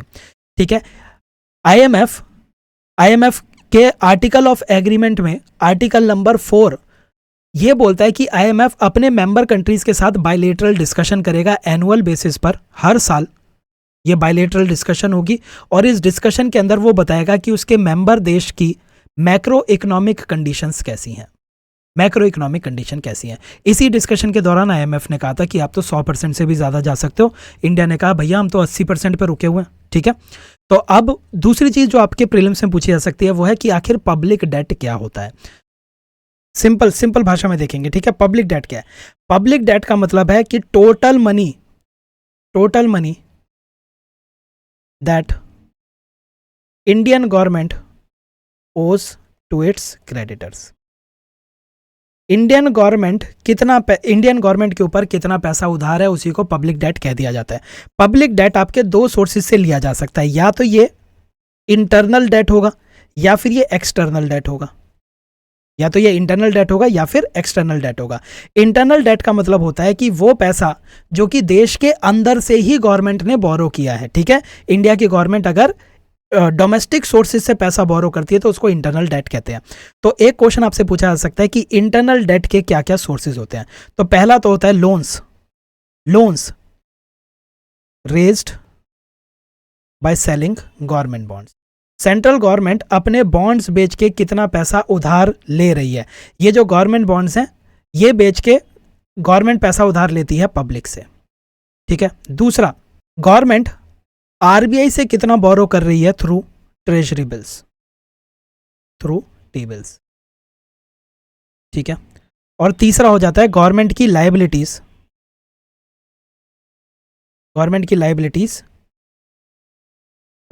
जैसे देश के अंदर प्रोविडेंट फंड बना हुआ है तो प्रोविडेंट फंड से भी गवर्नमेंट पैसा लेती है, वो गवर्नमेंट के ऊपर लायबिलिटी हो जाती है। ये आपके इंटरनल सोर्स हो गए। एक्सटर्नल सोर्स की बात की जाए तो एक्सटर्नल सोर्स बड़ा ही आसान है। अगर गवर्नमेंट ने कोई बॉन्ड इशू कर रखा है फॉरेन करेंसी में तो वो गवर्नमेंट के ऊपर एक्सटर्नल डेट होता है, ये आपको याद रखना है। अगर गवर्नमेंट ने कोई भी बॉन्ड बेचा है फॉरेन करेंसी में डिनोमिनेटेड ठीक है, तो वो एक्सटर्नल डेट कहलाया जाता है। दूसरा, गवर्नमेंट ने कुछ उधार ले रखा है, डेट ले रखा है फ्रॉम अदर फॉरेन गवर्नमेंट्स। ठीक है, विदेशी सरकार से भारतीय सरकार ने कुछ पैसा उधार लिया। और गवर्नमेंट ने कुछ लोन ले रखा है, डेट ले रखा है फ्रॉम इंटरनेशनल इंस्टीट्यूशंस, जैसे कि वर्ल्ड बैंक हो गई, एशियन डेवलपमेंट बैंक हो गई, इस तरह के। ठीक है, तो ये आपका पब्लिक डेट होता है। अच्छी बात यह है कि इंडिया के अंदर अगर हम पब्लिक डेट की बात करें तो more than 94% of India's public debt is from internal sources. हमारी एक्सटर्नल लाइबिलिटीज बहुत ही कम है। ठीक है, लेस देन 6% हमारी एक्सटर्नल लाइबिलिटीज हैं। तो ये एक बहुत ही अच्छा साइन है जो इंडिया की स्टेबिलिटी की तरफ इशारा करता है। तो ये चीज आपको याद रखनी है। एक सिंपल सी स्टेटमेंट आ सकती है कि इंडिया के अंदर एक्सटर्नल डेट इज अराउंड 40%, गलत हो जाएगा। ठीक है, इंटरनल डेट है 94.6%। ठीक है, अब अगर हम डेट की बात करें तो डेट, सरकारों को डेट क्यों लेना पड़ता है? तो कीन्जियन पॉलिसी को फॉलो करने के लिए सरकारों को डेट लेना पड़ता है, जैसा कि कोविड-19 के टाइम पर देखने को मिला। गवर्नमेंट इकोनॉमी के अंदर फिस्कल स्टिमुलाई प्रोवाइड करना चाहती थी, इसी वजह से गवर्नमेंट ने अपने एक्सपेंडिचर को इंक्रीज किया। और गवर्नमेंट अपना एक्सपेंडिचर इंक्रीज कर रही है तो गवर्नमेंट को भी पैसा चाहिए, तो उसने उधार लेके खर्चा किया। ठीक है, दूसरा, इंफ्रास्ट्रक्चर प्रोजेक्ट में इन्वेस्ट करने के लिए भी गवर्नमेंट को उधार लेना पड़ सकता है। वेलफेयर स्कीम्स के अंदर इन्वेस्ट करने के लिए भी गवर्नमेंट को उधार लेना पड़ सकता है। जब गवर्नमेंट ज़्यादा उधार लेती है तो उसके इंटरेस्ट के जो चार्जेस हैं वो इंक्रीज हो जाते हैं, गवर्नमेंट को ज़्यादा ब्याज पे करनी पड़ती है। ठीक है, गवर्नमेंट के फिस्कल रिसोर्सेज लिमिट हो जाते हैं, जैसे कि अगर गवर्नमेंट ने बहुत ज़्यादा उधार ले रखा है, ठीक है, ऑलरेडी गवर्नमेंट के ऊपर मान लीजिए 80% उधार है, तो गवर्नमेंट और कल को मान लो गवर्नमेंट को कुछ एनवायरमेंट फ्रेंडली इन्वेस्टमेंट करनी है, तो अब गवर्नमेंट और ज़्यादा उधार नहीं ले सकती इन प्रोजेक्ट्स के ऊपर इन्वेस्ट करने के लिए। ठीक है, कई बारी गवर्नमेंट क्या करती है, गवर्नमेंट हेल्थ और एजुकेशन के ऊपर खर्चा कम कर देती है, क्योंकि उसके ऊपर ऑलरेडी उधार बहुत ज़्यादा होता है। वो कहता है भाई इतना उधार ऑलरेडी ले रखा है, अब मैं और उधार लेके हेल्थ और एजुकेशन पे खर्चा नहीं कर सकती, तो ये भी एक प्रॉब्लम हो जाती है। ठीक है, अगर इंडिया की बात की जाए तो इंडिया हाई इंटरेस्ट पे करता है, अपनी जीडीपी का 5% उसको ब्याज के फॉर्म में पे करनी पड़ जाती है, जो कि अगर हम दूसरी इमर्जिंग मार्केट और डेवलपिंग कंट्री के मुकाबले देखें तो दुगनी है। ठीक है, अगर भारत की गवर्नमेंट ज़्यादा उधार लेने लग जाएगी तो उससे क्राउडिंग आउट हो जाता है। क्राउडिंग आउट को समझिए, क्राउडिंग इन आप समझ चुके हैं कि क्या होता है। क्राउडिंग आउट देखिए, मान लीजिए ये आपकी इकॉनमी है, इस इकॉनमी के अंदर टोटल 100 रुपये हैं, सिर्फ यही 100 रुपये उधार लिए जा सकते हैं। ठीक है, अब सिचुएशन ऐसी है कि गवर्नमेंट इन 100 रुपये में से केवल 10 रुपये उधार ले रहा है, तो जो बाकी 90 रुपये हैं ये प्राइवेट सेक्टर उधार ले सकता है। कल को मान लीजिए गवर्नमेंट ने उधार लेना इंक्रीज कर दिया, गवर्नमेंट अब 15 रुपये ले रहा है, तो प्राइवेट सेक्टर केवल 85 रुपये ले पाएगा। मान लीजिए गवर्नमेंट ने और भी ज़्यादा इंक्रीज कर दिया उधार लेना, गवर्नमेंट 60 रुपये उधार लेने लग गया, तो इस टाइम पर प्राइवेट सेक्टर केवल 40 रुपये उधार ले सकता है। तो प्राइवेट सेक्टर के पास पैसों की कमी होती जा रही है, तो धीरे धीरे कुछ प्राइवेट सेक्टरों को लोन मिलना बंद हो जाएगा, वो लोन को अफोर्ड ही नहीं कर पाएंगे और वो इकॉनमी से बाहर निकल जाएंगे। वो कहेंगे हमें इकोनॉमिक एक्टिविटी करनी ही नहीं। देश के अंदर जब हम पैसा लेके इकोनॉमिक एक्टिविटी नहीं कर सकते तो हम अपनी फैक्ट्री पे लगा रहे हैं ताला और हम बाहर चले गए। तो जब गवर्नमेंट ज़रूरत से ज़्यादा उधार लेने लग जाती है तो उस टाइम पर प्राइवेट सेक्टर की क्राउडिंग आउट हो जाती है, क्राउडिंग आउट। तो इसीलिए गवर्नमेंट को अपने डेट के ऊपर हमेशा लिमिट लगा के रखनी चाहिए। ठीक है, ये आपको याद रखनी है। अब इसी से जुड़ी एक और न्यूज़ देखते हैं हम। वर्ल्ड बैंक की एक रिपोर्ट आई थी एक्सटर्नल डेट के ऊपर। इस रिपोर्ट के भी डेटा को आपको बहुत ज़्यादा याद रखने की ज़रूरत नहीं है। उसके पीछे रीज़न ये है कि यहाँ से आपसे डेटा नहीं पूछा जाएगा, आपसे ये पूछा जा सकता है कि इस रिपोर्ट का नाम दे दिया जाएगा और पूछा जाएगा कि ये रिपोर्ट किसने रिलीज़ की थी। तो वर्ल्ड बैंक की रिपोर्ट है एक्सटर्नल डेट के ऊपर और इस रिपोर्ट का नाम है, ये एक एनुअल रिपोर्ट है जिसका नाम है international debt report, international debt report. ठीक है, तो इस साल जो ये international debt report World Bank ने रिलीज किया है, इसके अंदर उसने 122 low and middle income countries के एक्सटर्नल डेट को एनालाइज किया है कि ये जो लो और मिडल इनकम कंट्री है ये बाहर से कितना पैसा उधार लेती हैं। तो अकॉर्डिंग टू वर्ल्ड बैंक लो और मिडल इनकम कंट्रीज के एक्सटर्नल डेट में हिस्टोरिक राइज आया है और 2022 में $443.5 बिलियन का उधार इन लो एंड मिडिल इनकम कंट्रीज ने ले रखा है। ठीक है, फिर इसके बाद इसने कहा है कि इंडिया के डेट सर्विस चार्ज की अगर बात की जाए तो इंडिया की ग्रॉस नेशनल इनकम का 2% इंडिया अपने डेट को सर्विस करने के लिए यूज करता है। डेट सर्विस का मतलब क्या होता है? डेट सर्विस देख लीजिए। डेट सर्विसिंग का मतलब होता है कि हमने जो उधार लिया है उस उधार की रीपेमेंट करना। ठीक है, तो रीपेमेंट के अंदर हम प्रिंसिपल भी देते हैं और उसकी ब्याज भी चुकाते हैं। ठीक है, तो अब एक आपसे कुछ क्वेश्चन पूछा जा सकता है कि अगर किसी देश की करेंसी डेप्रिशिएट कर रही है, अगर किसी देश की करेंसी डेप्रिशिएट कर रही है तो उसकी डेट सर्विसिंग कॉस्टली होगी या फिर सस्ती पड़ेगी, चीप होगी। ठीक है, तो अब इस चीज को एक बार हम थोड़ा सा समझ लेते हैं। देखिए, जब भी हम बाहर से कहीं से पैसा उधार लेते हैं तो क्या हो रहा है, मैं एग्जांपल ले लेता हूं कि हम यूएस से मान लेते हैं हम $1 उधार ले रहे हैं इंडिया के अंदर। तो जब हम यूएस से $1 उधार लेते हैं इंडिया के अंदर तो वो $1 इंडिया में आएगा। इस $1 को कन्वर्ट किया जाएगा रुपी में और इंडिया की गवर्नमेंट के पास जो भी उस टाइम पर $1 की रुपी में वैल्यू होगी वो रुपए गवर्नमेंट के पास पहुंच जाएंगे। तो मैं यहाँ पे टेबल बना देता हूँ। मान लीजिए जब हम उधार ले रहे थे, जब हम बोरो कर रहे थे, उस टाइम पर एक्सचेंज रेट था $1 ₹80 के बराबर। ठीक है, तो हमने यूएस से $1 उधार लिया तो गवर्नमेंट के पास कितने रुपए पहुंचे? गवर्नमेंट के पास ₹80 पहुंच गए और गवर्नमेंट इन ₹80 से जो भी खर्चा करना चाहती है वो कर लेगी। ठीक है, मान लीजिए at the time of repayment, जब हम रीपे कर रहे हैं, रीपेमेंट के टाइम पर एक्सचेंज रेट, हमारी जो करेंसी है वो डेप्रिशिएट कर गई और एक्सचेंज रेट हो गया $1 अब ₹90 का है। $1 अब ₹90 का है। तो जब गवर्नमेंट को रीपे करना है तो गवर्नमेंट को तो ये डॉलर ही वापस करना पड़ेगा। तो गवर्नमेंट क्या करेगी, अपने कंसोलिडेटेड फंड से ₹90 निकालेगी। इस ₹90 से वो $1 परचेज करेगी और $1 परचेज करने के बाद यूएस वापस भेज देगी कि ले भाई, तुझसे जो उधार लिया था तेरा मेरा उधार चुका दिया मैंने। ठीक है, तो यहाँ पे क्या हुआ, करेंसी डेप्रिशिएट होने की वजह से अब उसको ₹90 का $1 मिल रहा है, यानी कि रीपेमेंट करना थोड़ा सा कॉस्टली हो गया। तो एक पॉइंट आप याद रखेंगे कि अगर हम एक्सटर्नल डेट की बात कर रहे हैं, एक्सटर्नल डेट की बात कर रहे हैं, तो अगर हमारी करेंसी डेप्रिशिएट कर जाती है तो डेट सर्विसिंग कॉस्टली हो जाता है। डेट सर्विसिंग कॉस्टली हो जाता है, ये चीज आपको याद रखनी है करेंसी डेप्रिशिएट होती है तो। ठीक है, इंडिया का वैसे ये डेटा आपसे कोई नहीं पूछेगा पर फिर भी आप याद रख सकते हैं कि इंडिया की अगर हम एक्सटर्नल डेट की बात करें तो एक्सटर्नल डेट को सर्विस करने की जो रेट चल रही है वो है 2% of India's gross national income. ठीक है, ये डेटा वैसे कोई नहीं पूछने वाला, रिपोर्ट का नाम याद रखिए। ठीक है, क्राउडिंग आउट कैसे होती है वो हम देख चुके हैं। ठीक है, outflow of money to advanced economies, ये एक पॉइंट हम समझते हैं अच्छे से। देखो, कोई भी इन्वेस्टर है, मैं यूएस की बात कर लेता हूँ, यूएस का कोई इन्वेस्टर है जिसके पास $100 है और वो इन $100 से कुछ कमाई करना चाहता है। अब इसके पास ऑप्शन ये है कि ये यूएस के किसी बैंक के अंदर अपने पैसे को जमा करा दे। जब ये यूएस के बैंक में अपने पैसे को जमा कराता है तो इसको बैंक पेमेंट करती है 2% का ब्याज। ठीक है, अगर ये ₹100 जमा कराएगा तो उसके ऊपर इसको 2% की ब्याज मिल जाएगी। दूसरा ऑप्शन इसके पास ये है कि ये किसी डेवलपिंग कंट्री में जाए, किसी ऐसी डेवलपिंग कंट्री में जाए जहां पे ग्रोथ रेट बहुत हाई है, जैसे इंडिया की ग्रोथ रेट अराउंड 8% चल रही है।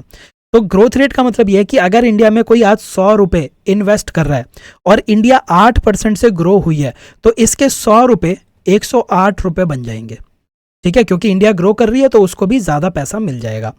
तो ये जो इंसान है जो यूएस में बैठा है ये देखेगा कि इंडिया के अंदर 8% का मेरे को ग्रोथ मिल सकती है, तो मैं अपने $100 इंडिया के अंदर इन्वेस्ट कर देता हूं। मैं अपने $100 इंडिया के अंदर इन्वेस्ट कर देता हूं ताकि मैं 8% की रिटर्न इंजॉय कर सकूं। ठीक है, अब मान लीजिए यूएस के अंदर फेडरल रिजर्व ने इंटरेस्ट रेट्स को इंक्रीज करने का सिग्नल दिया, जिसकी वजह से यूएस के जो बैंक्स थे, बैंक्स ने अपने इंटरेस्ट को इंक्रीज करना चालू कर दिया।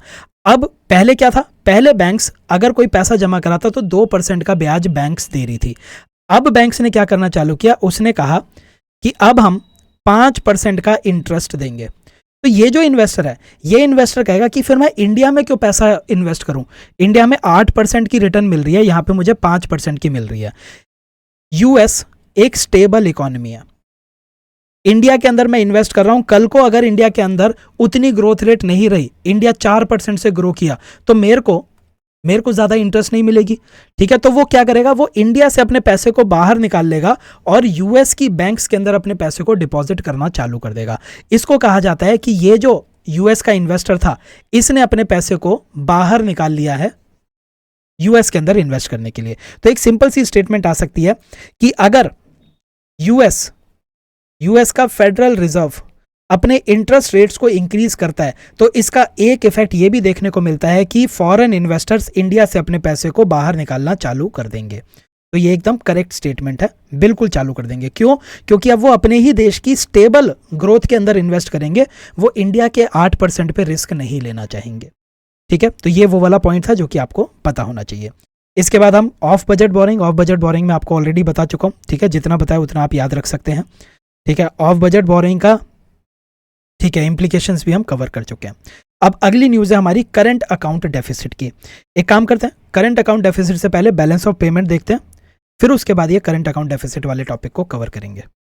देखिए, एक देश के जितने भी रेजिडेंट्स हैं, ये जब बाहर की दुनिया के साथ कोई भी ट्रांजैक्शन करते हैं तो उन ट्रांजैक्शन का एक रिकॉर्ड मेंटेन करके रखा जाता है, ठीक है। तो अगर मैं इंडिया की बात करता हूं तो इंडिया के रेजिडेंट्स जब भी इंडिया के बाहर किसी भी देश के साथ, किसी भी इंसान के साथ ट्रांजैक्शन करेंगे तो उसका रिकॉर्ड मेंटेन किया जाएगा और उसी रिकॉर्ड को बैलेंस ऑफ पेमेंट कहा जाता है। तो बैलेंस ऑफ पेमेंट क्या हो गया? बैलेंस ऑफ पेमेंट होता है रिकॉर्ड ऑफ ट्रांजैक्शन, ठीक है। एक चीज इस डेफिनेशन के अंदर आपको याद रखनी की जो टर्म यूज हो रही है वो है इंडिया के रेजिडेंट्स, इंडिया के सिटीजन नहीं, ठीक है। तो balance of payment record of transaction होता है किसी भी देश के रेजिडेंट का जब वो बाहर के रेस्ट ऑफ द वर्ल्ड के साथ ट्रेड करता है, ट्रांजैक्शन करता है उसकी। बैलेंस ऑफ पेमेंट के अंदर दो तरह के अकाउंट को मेंटेन करके रखा जाता है, एक होता है आपका करंट अकाउंट और एक होता है आपका कैपिटल अकाउंट। अगर बहुत सिंपल भाषा में देखा जाए तो करंट अकाउंट के अंदर हम एक्सपोर्ट और इंपोर्ट का रिकॉर्ड रखते हैं, एक्सपोर्ट और इंपोर्ट का रिकॉर्ड रखते हैं, बहुत ही सिंपल भाषा की अगर बात की जाए। कैपिटल अकाउंट के अंदर हम एसेट्स के सेल और परचेज का रिकॉर्ड रखते हैं या फिर लायबिलिटीज का रिकॉर्ड रखा जाता है, ठीक है। अब एक एक करके इनको देखते चलते हैं। एक क्वेश्चन जो बहुत ज़्यादा पूछा जाता है वो ये है कि करंट अकाउंट के कंपोनेंट्स क्या क्या होते हैं। तो देखिए, करंट अकाउंट में हम एक्सपोर्ट और इंपोर्ट का रिकॉर्ड रख रहे हैं, तो करंट अकाउंट के अंदर गुड्स के एक्सपोर्ट और इंपोर्ट का रिकॉर्ड रखा जा सकता है, ठीक है। गुड्स को विजिबल भी कहा जाता है क्योंकि गुड्स को आप एक्चुअली में देख सकते हैं। फिर उसके बाद आते हैं आपके सर्विसेज सर्विसेज के एक्सपोर्ट और इंपोर्ट भी आपके करंट अकाउंट के अंदर लिखे जाते हैं। फिर करंट अकाउंट के अंदर आता है इनकम, ठीक है। इनकम को जरा समझिए, इनकम का क्या मतलब हुआ। मान लीजिए कोई इंसान है, ये इंडियन है, इस इंडियन ने यूएस के अंदर जाके किसी कंपनी के शेयर्स परचेज कर लिए। अब जब इंडियन ने किसी कंपनी के शेयर परचेज किए हैं तो ये एक तरह की एसेट परचेज कर ली, ठीक है। जब कोई इंडियन बाहर के देश में किसी कंपनी के शेयर्स परचेज करता है तो उसने, हम कहते हैं कि उसने एसेट्स परचेज किए हैं। एसेट्स परचेज आपके कैपिटल अकाउंट के अंदर आते हैं, ठीक है। लेकिन जब ये इंडियन इस कंपनी के शेयर्स परचेज करेगा तो इस कंपनी का जो भी प्रॉफिट होगा उस प्रॉफिट की हिस्सेदारी इसको मिलेगी। तो प्रॉफिट की हिस्सेदारी जो इसको मिल रही है, जो डिविडेंड इसको मिल रहा है, वो डिविडेंड कहां पे आएगा? डिविडेंड आपके करंट अकाउंट के अंदर आता है, वो इनकम के अंदर आता है, ठीक है। तो ध्यान से समझ लीजिएगा इस चीज को। अगर सिमिलरली कोई फॉरेनर है, उस फॉरेनर ने किसी इंडियन कंपनी के अंदर पैसा इन्वेस्ट किया हुआ है, किसी इंडियन कंपनी के शेयर्स खरीद रखे हैं, ठीक है। तो जब ये शेयर खरीदेगा, मान लीजिए इसने 100 रुपए के शेयर खरीद लिए, तो जब ये शेयर खरीद रहा है तो ये जो 100 रुपए आपके कैपिटल अकाउंट के अंदर आएंगे क्योंकि इस फॉरेनर ने इस इंडियन कंपनी के अंदर कैपिटल इन्वेस्ट की है, ठीक है। इस फॉरेनर ने एसेट परचेज किया है, ठीक है। जब इस कंपनी को प्रॉफिट होगा तो इस प्रॉफिट की कुछ हिस्सेदारी इस फॉरेनर को भी जाएगी क्योंकि इसके पास उस कंपनी के शेयर हैं। तो ये जो प्रॉफिट है, ये प्रॉफिट किस में आता है? ये आपके करंट अकाउंट के अंदर आता है। तो यहां पे आप बिल्कुल भी कंफ्यूज नहीं होंगे, ठीक है। इनकम के अंदर एक ही आएगा। दूसरा आता है आपका करंट अकाउंट में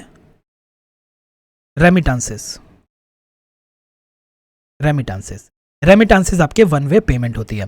तो करंट अकाउंट के अंदर आपको क्या देखने को मिलता है? करंट अकाउंट में एक तरफ तो आपको विजिबल्स में ट्रेड देखने को मिलेगा, दूसरी तरफ आपको इनविजिबल्स देखने को मिलेंगे। इनविजिबल्स में ट्रेड, इनविजिबल्स के अंदर आपकी सर्विसेज का एक्सपोर्ट इंपोर्ट आता है, प्लस में आपका इनकम का कंपोनेंट भी आता है, ठीक है। ये आपका करंट अकाउंट हो गया। ग्रांट्स कहां पे आएंगे? ग्रांट्स भी आपके करंट अकाउंट के अंदर ही आते हैं, ठीक है, क्योंकि ग्रांट कोई लोन नहीं है। कैपिटल अकाउंट की अगर बात करें तो कैपिटल अकाउंट के अंदर आपको मेजरली 3 चीजें देखने को मिलती हैं। वो 3 चीजें कौन कौन सी हैं? कैपिटल अकाउंट में आपको एक तरफ तो इन्वेस्टमेंट देखने को मिलेगी, ठीक है, इन्वेस्टमेंट भी 2 तरीके की हो सकती है, या तो एफडीआई होगी या फिर आपकी एफपीआई होगी, ठीक है। कैपिटल अकाउंट में जो दूसरी चीज आती है वो है आपके लोन्स, बोरोइंग्स। तो अगर ऑप्शन में दे रखा है एक्सटर्नल कमर्शियल बोरोइंग्स तो वो आपके कैपिटल अकाउंट में आएंगे। और जो तीसरी चीज आती है वो है एनआरआई के बैंक अकाउंट डिपॉजिट्स। किसी एनआरआई ने इंडिया के किसी बैंक में अपना अकाउंट खोल रखा है तो वो भी आपके कैपिटल अकाउंट के अंदर आता है, ठीक है। तो समझ गए बैलेंस ऑफ पेमेंट क्या होता है? ये रिकॉर्ड ऑफ ट्रांजैक्शन है जो किसी भी देश के residents rest of the world के साथ कर रहे हैं। ये ट्रांजैक्शन या तो करंट अकाउंट के नेचर की होंगी या फिर कैपिटल नेचर की होंगी। करंट अकाउंट के अंदर या तो विजिबल्स का ट्रेड हो रहा होगा या फिर इनविजिबल्स का हो रहा होगा। विजिबल्स के अंदर आपके गुड्स का एक्सपोर्ट या इंपोर्ट हो रहा होता है, इसी को मर्चेंडाइज भी कह देते हैं, मर्चेंडाइज ट्रेड, ठीक है। और इनविजिबल्स के अंदर क्या क्या आएगा? सर्विसेज में ट्रेड, इनकम और आपके ग्रांट्स। कैपिटल अकाउंट के अंदर या तो आपकी इन्वेस्टमेंट आती है, इन्वेस्टमेंट का मतलब है कि आप एसेट्स को सेल या परचेज कर रहे हैं, या फिर आपकी लाइबिलिटीज आती हैं, लाइबिलिटीज में आ जाएगा आपका loans and borrowings and NRI के बैंक अकाउंट, ठीक है। तो ये चीजें आपको याद रखनी है। अब जरा हम अपनी न्यूज के ऊपर चलते हैं।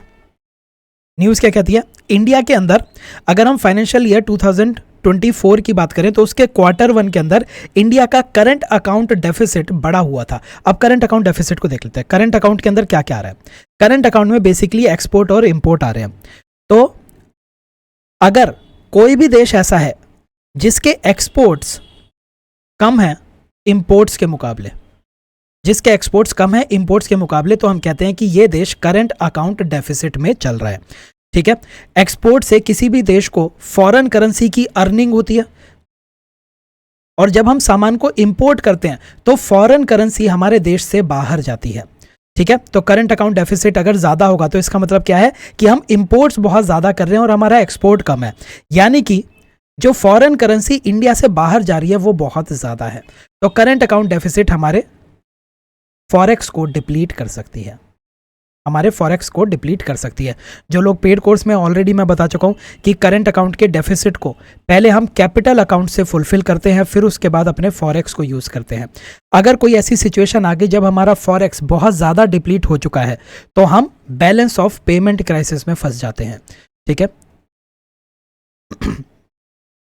तो इंडिया के अगर हम करंट अकाउंट डेफिसिट की बात करें तो इंडिया के अंदर करंट अकाउंट डेफिसिट Q1 के अंदर बहुत ही ज़्यादा वाइड हो गया था, $9.2 बिलियन का हो गया था, लेकिन बाद में ये करंट अकाउंट डेफिसिट दोबारा से डिक्लाइन करने लग गया और Q2 में हमारी जीडीपी का केवल 1% ही करंट अकाउंट डेफिसिट हमें देखने को मिला था। ये एक तरह से आप कह सकते हैं इंडिया के लिए सेफ रेंज है। ये कहा जाता है कि इंडिया के लिए अगर current account deficit 2.5 to 3% of GDP के बराबर है, 2.5% to 3% ऑफ इंडिया की जीडीपी के बराबर अगर करंट अकाउंट डेफिसिट है तो इंडिया किसी भी थ्रेट में नहीं है। लेकिन अगर इंडिया का करंट अकाउंट डेफिसिट 3% से ज्यादा होने लग जाएगा तो India balance of payment crisis की तरफ आगे बढ़ने लग जाएगा, इंडिया के लिए थोड़ी सी मुसीबतें खड़ी हो जाएंगी, ठीक है। बाकी सारी चीजें मैं आपको बता चुका हूं, करंट अकाउंट क्या होता है, कैपिटल अकाउंट क्या होता है। नाउ करंट अकाउंट डेफिसिट के पीछे क्या क्या रीजंस हैं इंडिया में? सबसे बड़ा रीजन तो है ट्रेड डेफिसिट। इंडिया के जो एक्सपोर्ट्स हैं, इंडिया के एक्सपोर्ट डिक्रीज हो रहे हैं और इंडिया के इंपोर्ट्स इंक्रीज हो रहे हैं। जब भी हम ज़्यादा इंपोर्ट करेंगे तो हमारा करंट अकाउंट डेफिसिट में चला जाएगा, ठीक है। दूसरी चीज़, इंडिया, मैंने आपको करंट अकाउंट के अंदर बताया था कि हम या तो गुड्स का एक्सपोर्ट इंपोर्ट कर सकते हैं या फिर सर्विसेज का एक्सपोर्ट इंपोर्ट कर सकते हैं, ठीक है। मैं अगर करंट अकाउंट की बात करूं तो करंट अकाउंट में या तो गुड्स का एक्सपोर्ट इंपोर्ट हो रहा होगा या फिर सर्विसेज का एक्सपोर्ट इंपोर्ट हो रहा होगा। तीसरी चीज इसके अंदर आती हैं रेमिटेंसेस, और चौथी चीज इसके अंदर आती है इनकम। जो हमने बाहर पैसा इन्वेस्ट किया है उससे जो हमें डिविडेंड आ रहा है वो आपकी इनकम हो जाती है। तो देखिए इंडियंस जो हैं वो बाहर बहुत ज़्यादा पैसा इन्वेस्ट नहीं कर रहे, इसीलिए इंडियंस को बाहर से बहुत ज़्यादा डिविडेंड आती नहीं है, ठीक है। रेमिटेंसेस में इंडिया को सबसे हाईएस्ट रेमिटेंस मिलती है, ठीक है।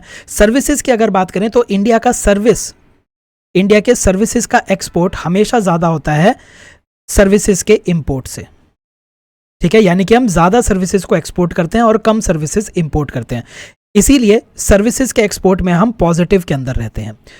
अगर हम गुड्स की बात करें या फिर मर्चेंडाइज ट्रेड की बात करें तो मर्चेंडाइज ट्रेड के अंदर इंडिया नेगेटिव के अंदर रहता है। इसका मतलब यह है कि इंडिया ज़्यादा गुड्स को इंपोर्ट करता है और कम गुड्स को एक्सपोर्ट करता है, कम गुड्स को एक्सपोर्ट करता है। तो इंडिया के साथ प्रॉब्लम ये होने लगी है कि इंडिया के एक्सपोर्ट डिक्लाइन हो रहे हैं और इंपोर्ट इंक्रीज हो रहे हैं गुड्स के केस में। सर्विसेज की अगर बात की जाए तो सर्विसेज में भी एक्सपोर्ट में थोड़ी सी कमी हमें देखने को मिल रही है। इन सारी चीज़ों की वजह से करंट अकाउंट डेफिसिट थोड़ा सा वाइड होता हुआ हमें दिखाई दिया था। ठीक है, तो यही आपके यहाँ पे लिखा हुआ है रीज़न कि जो नेट सर्विसेज रिसीट्स हैं, नेट सर्विसेज रिसीट में भी हमें डिक्लाइन देखने को मिला था। इसके साथ साथ कुछ ग्लोबल फैक्टर्स हैं, इन ग्लोबल फैक्टर्स की वजह से भी इंडिया का करंट अकाउंट डेफिसिट इंक्रीज होता जा रहा है। तो ग्लोबल फैक्टर्स क्या हैं? पूरी दुनिया के अंदर आज की डेट में हमें स्लो डाउन देखने को मिल रहा है। इंडिया का जो भी सामान है वो बाहर एक्सपोर्ट तब होगा जब बाहर के देश उस सामान की डिमांड करेंगे। अगर बाहर के देशों के अंदर स्लो डाउन है तो वहाँ पे लोग कम डिमांड करेंगे सामान की, जिसकी वजह से इंडिया का एक्सपोर्ट डिक्लाइन होता हुआ दिखाई दे रहा है। ठीक है, तो ये भी एक कारण बन गया है कि जो ग्लोबल स्लो डाउन है उसकी वजह से भी इंडिया अपने सामान को बाहर के देशों में ज़्यादा एक्सपोर्ट नहीं कर पा रहा, क्योंकि बाहर के देश उसकी ज़्यादा डिमांड नहीं कर रहे हैं। ठीक है, दूसरा ग्लोबल कारण क्या है करंट अकाउंट डेफिसिट इंक्रीज होने का? वो है आपके राइजिंग ऑयल प्राइसेस। इंडिया का इंडिया के अंदर जो फ्यूल है, इंडिया अपने फ्यूल के लिए ज़्यादातर इंपोर्ट्स के ऊपर डिपेंडेंट है। बाहर से वो क्रूड ऑयल को इंपोर्ट करता है और उसी इंपोर्ट से वो अपनी फ्यूल की रिक्वायरमेंट को फुलफिल करता है। अब ये जो फ्यूल की रिक्वायरमेंट है ये इन इलास्टिक होती है। इन इलास्टिक का मतलब ये है कि चाहे क्रूड ऑयल का कोई भी प्राइस हो, हमारी जो डिमांड है वो डिमांड हमेशा ही रहती है। तो अगर क्रूड ऑयल का एक बैरल $45 का आ रहा है तो भी हम उतनी ही डिमांड करेंगे, और अगर इसके प्राइस इंक्रीज होकर $90 पर बैरल हो गए तो भी उसकी उतनी ही डिमांड रहेगी। यानी कि अगर बाहर के देशों में क्रूड ऑयल के प्राइसेस इंक्रीज होंगे तो उससे हमारी डिमांड पे कोई फर्क नहीं पड़ता, हमें उसके लिए ज़्यादा ही पैसा देना पड़ेगा और हमारा करंट अकाउंट ज़्यादा इंक्रीज होता जाएगा। ठीक है, अगर क्रूड ऑयल के पैसे इंक्रीज हुए तो हमें ज़्यादा पे करना पड़ेगा ना, यानी कि इंपोर्ट्स का जो बिल है वो इंक्रीज हो जाएगा। तो यही अभी हमें देखने को मिल रहा है कि ग्लोबली आपके चाहे रशिया यूक्रेन का क्राइसिस हो, चाहे कोई भी क्राइसिस हो, उनकी वजह से हमें ऑयल के प्राइसेस के अंदर इंक्रीज होता हुआ दिखाई दे रहा है, जिसकी वजह से हमारी इंपोर्ट की कॉस्ट इंक्रीज हो गई है। ठीक है, इस तरह की देखो एक और यहाँ पे कॉन्सेप्ट मैं बताता हूँ, इंपोर्टेड इन्फ्लेशन का कॉन्सेप्ट। इंपोर्टेड इन्फ्लेशन का क्या मतलब है? मान लीजिए मैं एक एग्जांपल लेता हूँ, मेरी इंडस्ट्री है, जिस इंडस्ट्री के अंदर मेरे को डीजल की रिक्वायरमेंट होती है, इस डीजल से मेरी मशीन्स चलती हैं। ठीक है, तो जब डीजल सस्ता था, डीजल 10 रुपए का मिल जाता था, तो मैं अपनी मशीन के अंदर 10 रुपए का डीजल यूज करके 15 रुपए का कोई सामान बना लेता था। अब डीजल का प्राइस इंक्रीज होके 20 रुपए हो गया, तो मेरा सामान अब 25 रुपए का बनेगा। तो मेरा जो सामान है वो महंगा हो गया। क्यों महंगा हुआ? क्योंकि जो मैं डीजल बाहर से इंपोर्ट कर रहा हूं उसके प्राइसेस इंक्रीज हो चुके हैं। तो इस तरह की महंगाई को इंपोर्टेड इन्फ्लेशन के नाम से हम जानते हैं। ठीक है, इंपोर्ट के प्राइस इंक्रीज होने की वजह से, जो सामान हम इंपोर्ट कर रहे हैं उसका प्राइस इंक्रीज होने की वजह से देश में इन्फ्लेशन देखने को मिल रही है। ठीक है, इसके साथ साथ इंडिया के अंदर फॉरेन डायरेक्ट इन्वेस्टमेंट के अंदर भी डिक्लाइन देखने को मिल रहा है। एफडीआई इंडिया के अंदर ज़्यादा नहीं आ रही हैं। मैंने आपको यहाँ पे कैपिटल अकाउंट में बताया था ना, इन्वेस्टमेंट आपकी या तो एफडीआई हो सकती है या एफपीआई हो सकती है, तो एफडीआई के अंदर भी हमें डिक्लाइन देखने को मिला है।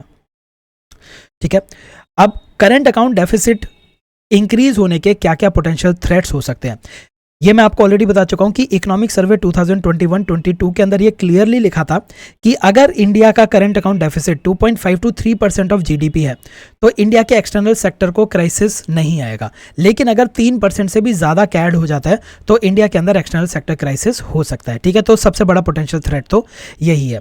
दूसरा पोटेंशियल थ्रेट ये है कि अगर इंडिया का करंट अकाउंट डेफिसिट बहुत ज़्यादा हाई होने लग गया तो उसकी वजह से हमें अपने कैपिटल अकाउंट को यूज करना पड़ेगा इस करंट अकाउंट डेफिसिट को फाइनेंस करने के लिए।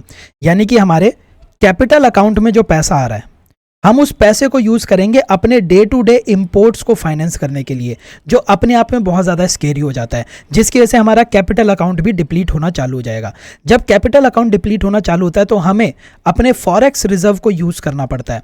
ठीक है, और फॉरेक्स रिजर्व अगर डिप्लीट हो गया तो बैलेंस ऑफ पेमेंट क्राइसिस की तरफ हम पहुंच सकते हैं। ठीक है, तो जैसी आपकी श्रीलंका के अंदर क्राइसिस हुआ था उस तरह का क्राइसिस हो सकता है अगर हमारा करंट अकाउंट डेफिसिट 3% से ज़्यादा हो गया तो। ठीक है, अगर हमारे देश में करंट अकाउंट डेफिसिट 3% से ज़्यादा हो गया तो जो फॉरेन इन्वेस्टर्स हैं, फॉरेन इन्वेस्टर्स को ये लगने लग जाएगा कि हमारे देश में इनस्टेबिलिटी है और हमारे देश में कभी भी बैलेंस ऑफ पेमेंट क्राइसिस हो सकता है। तो ये जो फॉरेन इंस्टीट्यूशनल इन्वेस्टर्स हैं ये भी अपने पैसे को इंडिया से बाहर निकालना चालू कर देंगे। इन्होंने जो भी इन्वेस्टमेंट इंडिया में कर रखी है वो अपनी इन्वेस्टमेंट को विड्रॉ करना चालू कर देंगे, जिसकी वजह से हमारा कैपिटल अकाउंट भी रिड्यूस होना चालू हो जाएगा। ठीक है, तो ये सारे के सारे इश्यूज हमें फेस करने पड़ सकते हैं। हालांकि बहुत ज़्यादा इसमें करंट अफेयर्स का कोई टॉपिक नहीं था, आप अपने स्टैटिक के अंदर पढ़ ही चुके होंगे, हमारे पेड कोर्स वाले स्टूडेंट्स तो पढ़ ही चुके हैं एटलीस्ट। ठीक है, चलिए अगले टॉपिक की तरफ चलते हैं। अगला टॉपिक है हमारा गवर्नमेंट सिक्योरिटीज़ और बॉन्ड यील्ड। जीसैक समझने के लिए आपको ये पता होना चाहिए कि गवर्नमेंट किस तरह से पैसों को बोरो करती है। देखिए, गवर्नमेंट के पास टैक्सेस आ रहे हैं, लेकिन जो टैक्सेस हैं, टैक्सेस आपके बहुत ही बाद में गवर्नमेंट के पास पहुंचते हैं। ठीक है, उसका एक फिक्स टाइम पीरियड है, उसी टाइम पीरियड पे गवर्नमेंट के पास पहुंचेंगे।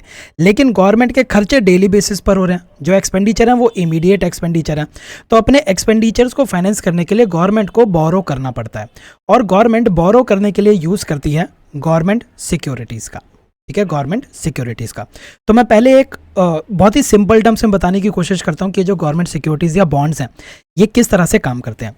मान लीजिए गवर्नमेंट को 100 रुपये का उधार लेना है, तो गवर्नमेंट क्या करेगी, वो एक पेपर लेगी, इस पेपर के ऊपर लिखेगी फेस वैल्यू 100 रुपये, कूपन रेट 10%, मैच्योरिटी पीरियड या फिर टेन्योर 20 साल मान लेते हैं। ठीक है, गवर्नमेंट को 100 रुपये उधार लेने हैं, वो ये पेपर छाप के मार्केट में आएगी और कहेगी कि कोई मेरा पेपर खरीदना चाहता है क्या।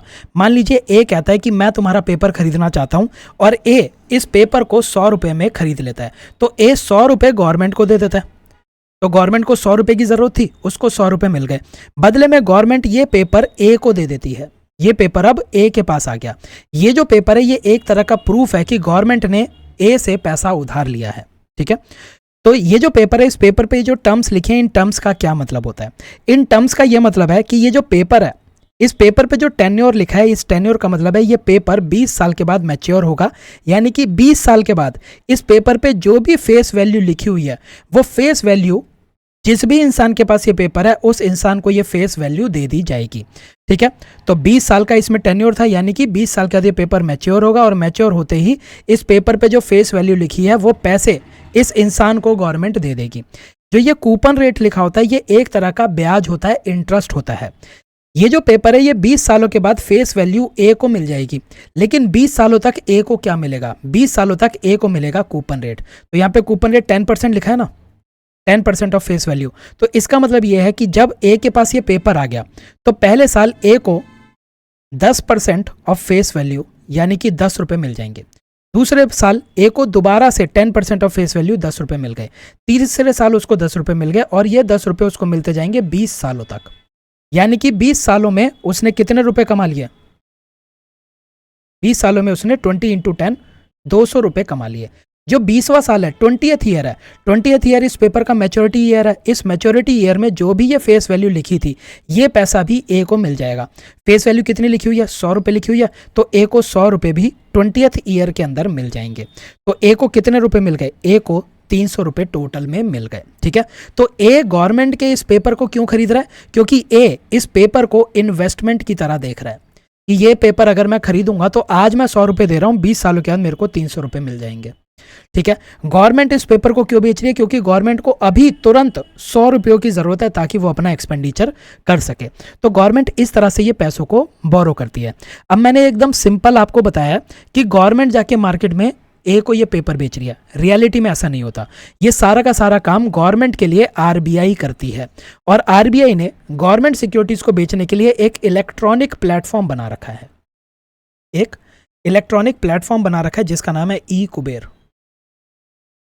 ठीक है, जिस भी इंसान को गवर्नमेंट सिक्योरिटी में इन्वेस्ट करना होता है वो ई कुबेर पे जाके गवर्नमेंट सिक्योरिटी परचेज कर लेता है। तो दूसरा क्वेश्चन ये आता है कि आखिर कौन कौन गवर्नमेंट की सिक्योरिटी के अंदर इन्वेस्ट कर सकता है। तो इसमें आपको याद रखना है, पहला, जितने भी आपके कमर्शियल बैंक्स हैं, ठीक है, कमर्शियल बैंक्स इसके अंदर पार्टिसिपेट करेंगे। शेड्यूल्ड अर्बन कोऑपरेटिव बैंक्स इसके अंदर पार्टिसिपेट कर सकते हैं। प्राइमरी डीलर्स पार्टिसिपेट करेंगे। इंश्योरेंस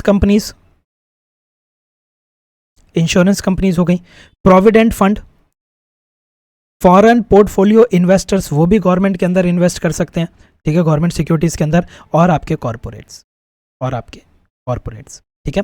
तो इस तरह से गवर्नमेंट अपने पैसे को रेस करती है, गवर्नमेंट के बिहाफ पे आरबीआई मनी रेस करती है।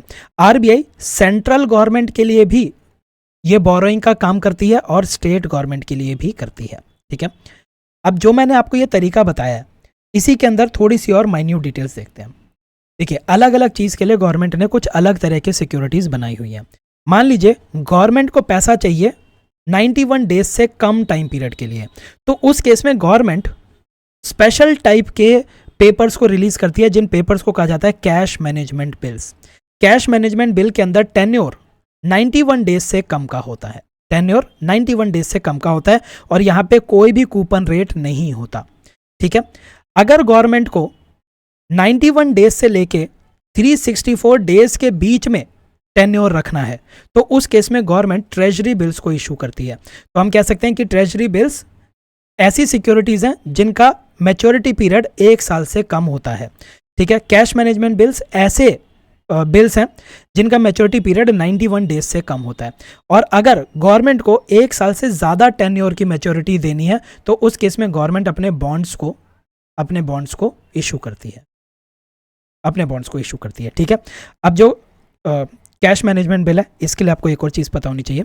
जो कैश मैनेजमेंट बिल होता है, इसके ऊपर फेस वैल्यू लिखी होती है। मान लेते हैं 100 रुपये इसकी फेस वैल्यू लिखी हुई है। इसके ऊपर कोई भी कूपन रेट नहीं होता,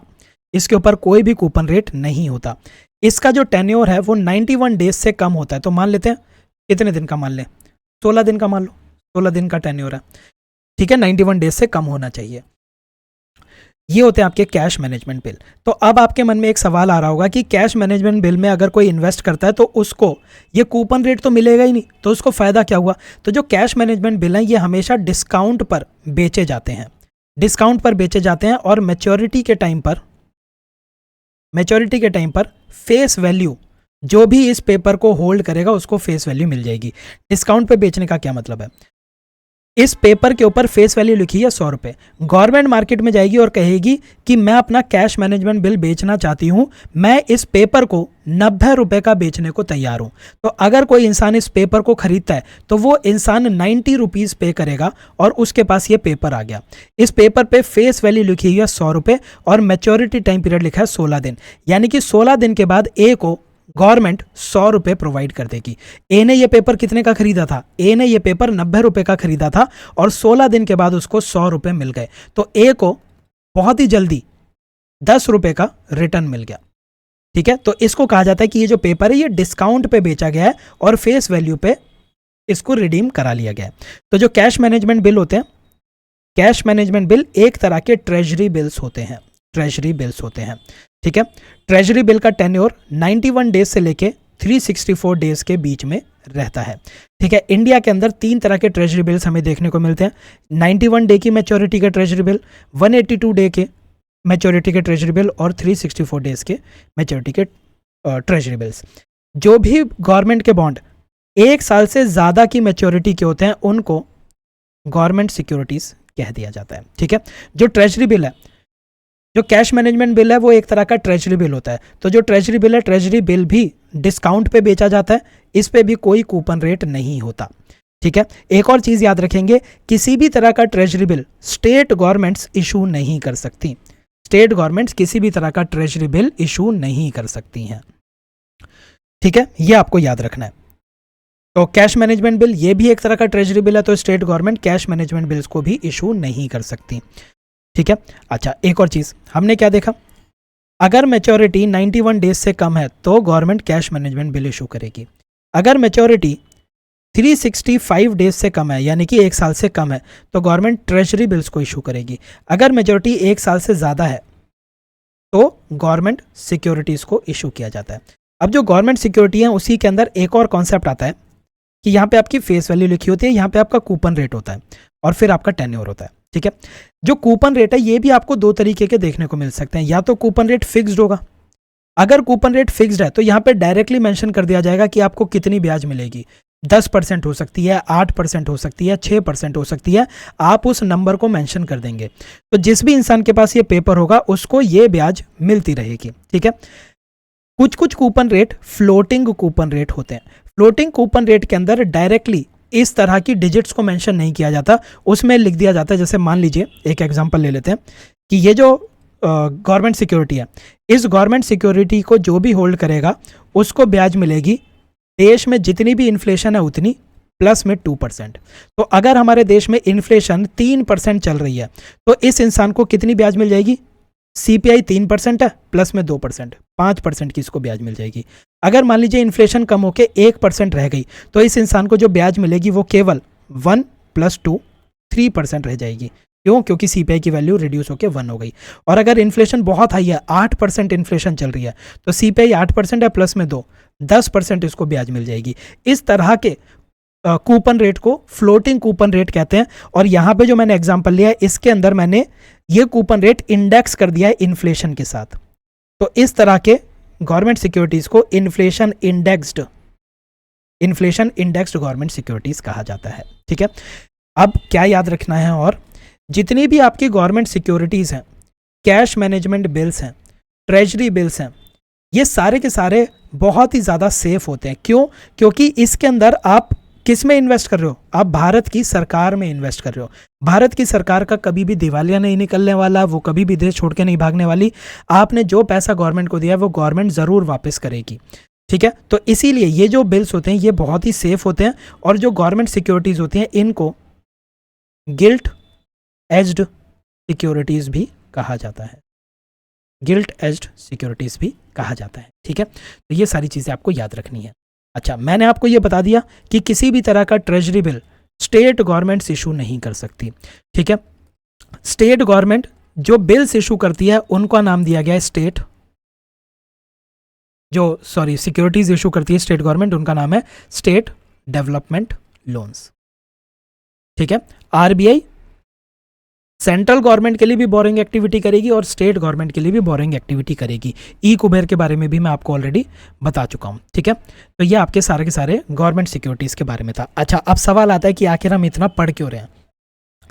तो अभी एक न्यूज़ आई थी कि जो हमारा करंट फाइनेंशियल ईयर है, इस फाइनेंशियल ईयर के सेकेंड हाफ में गवर्नमेंट 6.5 ट्रिलियन रुपीज़ रेज करेगी बाय सेलिंग गवर्नमेंट सिक्योरिटीज को सेल करके 6.5 ट्रिलियन। अब ये फिगर इतनी इंपॉर्टेंट नहीं है, गवर्नमेंट सिक्योरिटी की जो हमने बाकी चीज़ें पढ़ी हैं वो ज़्यादा इंपॉर्टेंट है। और जो क्लास के अंदर थे तो उन्हें तो पता ही है कि हमने कितना डिटेल के अंदर गवर्नमेंट सिक्योरिटीज़ को और पब्लिक डेट को कवर किया है। ठीक है ना, तो गवर्नमेंट सिक्योरिटीज़ क्या होती हैं? ये ट्रेडेबल इंस्ट्रूमेंट होते हैं जो कि सेंट्रल और स्टेट गवर्नमेंट इशू कर सकती है। ये एक तरह की एक्नॉलेजमेंट होती है कि गवर्नमेंट्स ने डेट लिया है। ठीक है, जो गवर्नमेंट सिक्योरिटीज़ है इनको risk free guilt aged instrument कहा जाता है, क्योंकि इसके ऊपर किसी भी तरह का डिफ़ॉल्ट रिस्क नहीं होता। सरकार कभी डिफ़ॉल्ट नहीं करने वाली, दिवालिया नहीं निकलने वाला। जो डेटेड गवर्नमेंट सिक्योरिटीज़ होती हैं उसके ऊपर कूपन रेट या तो फिक्स्ड होगा या फिर फ्लोटिंग कूपन रेट होगा। ये जो कूपन रेट होता है ये फेस वैल्यू पे कैलकुलेट किया जाता है। ठीक है, और ज़्यादातर जो भी ब्याज मिलती है लोगों को वो हाफ ईयरली बेसिस पर मिलती रहती है। ठीक है, जो डेटेड गवर्नमेंट सिक्योरिटीज़ होती हैं यानी कि जो गवर्नमेंट सिक्योरिटीज़ हैं, G-Secs हैं, G-Secs का टेन्योर 5 से 40 साल के बीच में रहता है। मोर देन 1 ईयर आप इसको याद रख सकते हैं। ठीक है, गवर्नमेंट सिक्योरिटीज़ को आरबीआई इशू करती है ऑक्शंस के थ्रू, और वो ये सारा का सारा काम करती है एक इलेक्ट्रॉनिक प्लेटफॉर्म से जिसका नाम है ई कुबेर। ई कुबेर पे ये सारे के सारे लोग पार्टिसिपेट कर सकते हैं। ठीक है, time to time RBI market के अंदर ओपन मार्केट ऑपरेशंस भी करती है जिसके थ्रू वो मार्केट में गवर्नमेंट सिक्योरिटीज़ को बेचती है। ये सब का सब आपने उसमें मॉनेटरी पॉलिसी के अंदर ओपन मार्केट ऑपरेशन के अंदर ये पढ़ा होगा। ठीक है, अब जो नया कॉन्सेप्ट हम देख रहे हैं वो है बॉन्ड यील्ड। बॉन्ड यील्ड का मतलब है कि एक बॉन्ड आपको कितनी रिटर्न दे रहा है, एक बॉन्ड आपको कितनी रिटर्न दे रहा है। तो बॉन्ड से जो आपको रिटर्न मिलती है उसी को यील्ड कह देते हैं। तो बॉन्ड की जो यील्ड है या रिटर्न है वो डायरेक्टली डिपेंड करता है कि उस बॉन्ड का कितना कूपन रेट है। ठीक है, एग्जांपल के तौर पे मान लीजिए एक बॉन्ड है जिसकी फेस वैल्यू है 100 रुपये और इसका कूपन रेट है 8%। टेन्योर यहाँ पे मान लेते हैं 91 डेज। 91 डेज नहीं मान सकते क्योंकि वो ट्रेजरी बिल हो जाएगा और treasury bill pay coupon rate नहीं होता, याद आ रहा है ना। तो इसको मान लेते हैं 5 साल। ठीक है। एक और गवर्नमेंट सिक्योरिटी है जिसपे फेस वैल्यू है 100 रुपये, कूपन रेट है 7% और टेन्योर है 5 साल। तो अब आप खुद बताइए कि आपको किस पे ज़्यादा रिटर्न मिलेगा। आपको ज़्यादा रिटर्न उसी पे मिलेगा जिसका कूपन रेट हाई है। तो जो रिटर्न होती है या फिर बॉन्ड यील्ड होती है वो डायरेक्टली प्रोपोर्शनल होती है कूपन रेट के। दूसरी चीज़ आप याद रखेंगे कि जो यील्ड है वो इन्वर्सली प्रोपोर्शनल होती है कि आपने उस बॉन्ड को कितने रुपए में खरीदा था। मान लीजिए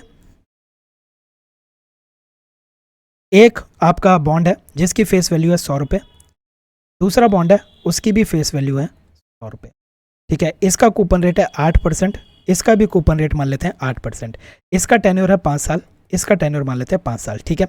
अब ये दोनों के दोनों सिमिलर बॉन्ड्स हैं। ये वाला बॉन्ड मार्केट में आया और ये मार्केट में अपनी फेस वैल्यू पर ही बेचा गया, यानी कि जिसने भी ये बॉन्ड खरीदा है उसने जो भी फेस वैल्यू लिखी है उतने का ही ये पेपर खरीदा, यानी कि 100 रुपये का ये पेपर खरीदा। वहीं पे ये वाला पेपर जब मार्केट में आया तो ये पेपर अब कुछ डिस्काउंट पर बेचा जा रहा था। तो ये वाला पेपर मान लीजिए बेचा गया 95 रुपये का, 95 रुपये का। तो अब आप खुद बताइए, यहाँ पे 100 रुपये दे के उसको ये पेपर मिला है और यहाँ पे 95 रुपये दे के उसको सिमिलर पेपर मिला है, किस पे यील्ड ज़्यादा होगी, यील्ड या फिर रिटर्न? इस पे ज़्यादा मिलने वाला है उसको। यानी कि जो भी बॉन्ड होते हैं उस बॉन्ड की यील्ड इन्वर्सली प्रोपोर्शनल होती है प्राइसेस के। तो जब भी किसी भी बॉन्ड का प्राइस इंक्रीज होगा, जब भी बॉन्ड का प्राइस इंक्रीज होगा उसकी यील्ड डिक्रीज हो जाएगी, और बॉन्ड का प्राइस रिड्यूस होगा तो उसकी यील्ड इंक्रीज हो जाएगी। तो अब जो दूसरा सवाल आपके मन में आना चाहिए वो ये कि बॉन्ड के प्राइसेस इंक्रीज और डिक्रीज कैसे होंगे। तो अब देखिए, अगर आरबीआई मार्केट के अंदर ओपन मार्केट ऑपरेशन कर रही है और आरबीआई ने मार्केट में आके गवर्नमेंट सिक्योरिटीज को सेल करना चालू कर दिया, गवर्नमेंट सिक्योरिटीज को आरबीआई ने सेल करना चालू कर दिया, तो इस केस में गवर्नमेंट सिक्योरिटीज की सप्लाई इंक्रीज हो गई। जब भी किसी चीज की सप्लाई इंक्रीज होती है उसके प्राइसेस रिड्यूस होने चालू हो जाते हैं। और अभी हमने देखा कि जो बॉन्ड की यील्ड है, बॉन्ड की yield is directly proportional to coupon rate and inversely proportional to prices, ठीक है। तो जब आरबीआई ने मार्केट में गवर्नमेंट सिक्योरिटी को सेल करना चालू किया तो गवर्नमेंट सिक्योरिटी की सप्लाई इंक्रीज हुई, उनके प्राइसेस रिड्यूस हो गए। प्राइसेस रिड्यूस हो गए तो बॉन्ड यील्ड क्या हो जाएगी? Bond yield would increase. अगर इसका आरबीआई ने उल्टा किया होता कि आरबीआई मार्केट में आई और उसने गवर्नमेंट सिक्योरिटीज को परचेज करना चालू कर दिया, तो अब मार्केट के अंदर गवर्नमेंट सिक्योरिटीज की सप्लाई रिड्यूस हो गई। किसी भी चीज़ की सप्लाई रिड्यूस होगी तो उसके प्राइसेस इंक्रीज होने चालू हो जाएंगे। जब बॉन्ड के प्राइसेस इंक्रीज होते हैं तो उसकी बॉन्ड यील्ड डिक्रीज होनी चालू हो जाती है, ठीक है। तो ये चीज़ आपको याद रखनी है, और ये हम इसलिए पढ़ रहे हैं क्योंकि ये आपके न्यूज़ के अंदर ही था। आरबीआई ने क्या करना चालू किया? आरबीआई ने गवर्नमेंट सिक्योरिटीज की सेल करनी चालू की है। तो जब आरबीआई गवर्नमेंट सिक्योरिटी की सेल करेगा तो गवर्नमेंट सिक्योरिटी की सप्लाई इंक्रीज हो जाएगी, उसके प्राइसेस रिड्यूस हो जाएंगे। जब गवर्नमेंट सिक्योरिटी के प्राइसेस रिड्यूस होते हैं तो उसकी बॉन्ड यील्ड इंक्रीज कर जाती है। तो हमें वही देखने को मिला था कि जब आरबीआई ने ओपन मार्केट में गवर्नमेंट सिक्योरिटीज की सेल की थी तो बॉन्ड यील्ड के अंदर हमें स्पाइक देखने को मिला था, इंक्रीज देखने को मिला था। इनफैक्ट 2023-24 में अपने हाईएस्ट लेवल पर हमें देखने को मिला था, ठीक है। तो इससे आप बॉन्ड यील्ड और प्राइस के बीच में रिलेशन भी याद रखेंगे।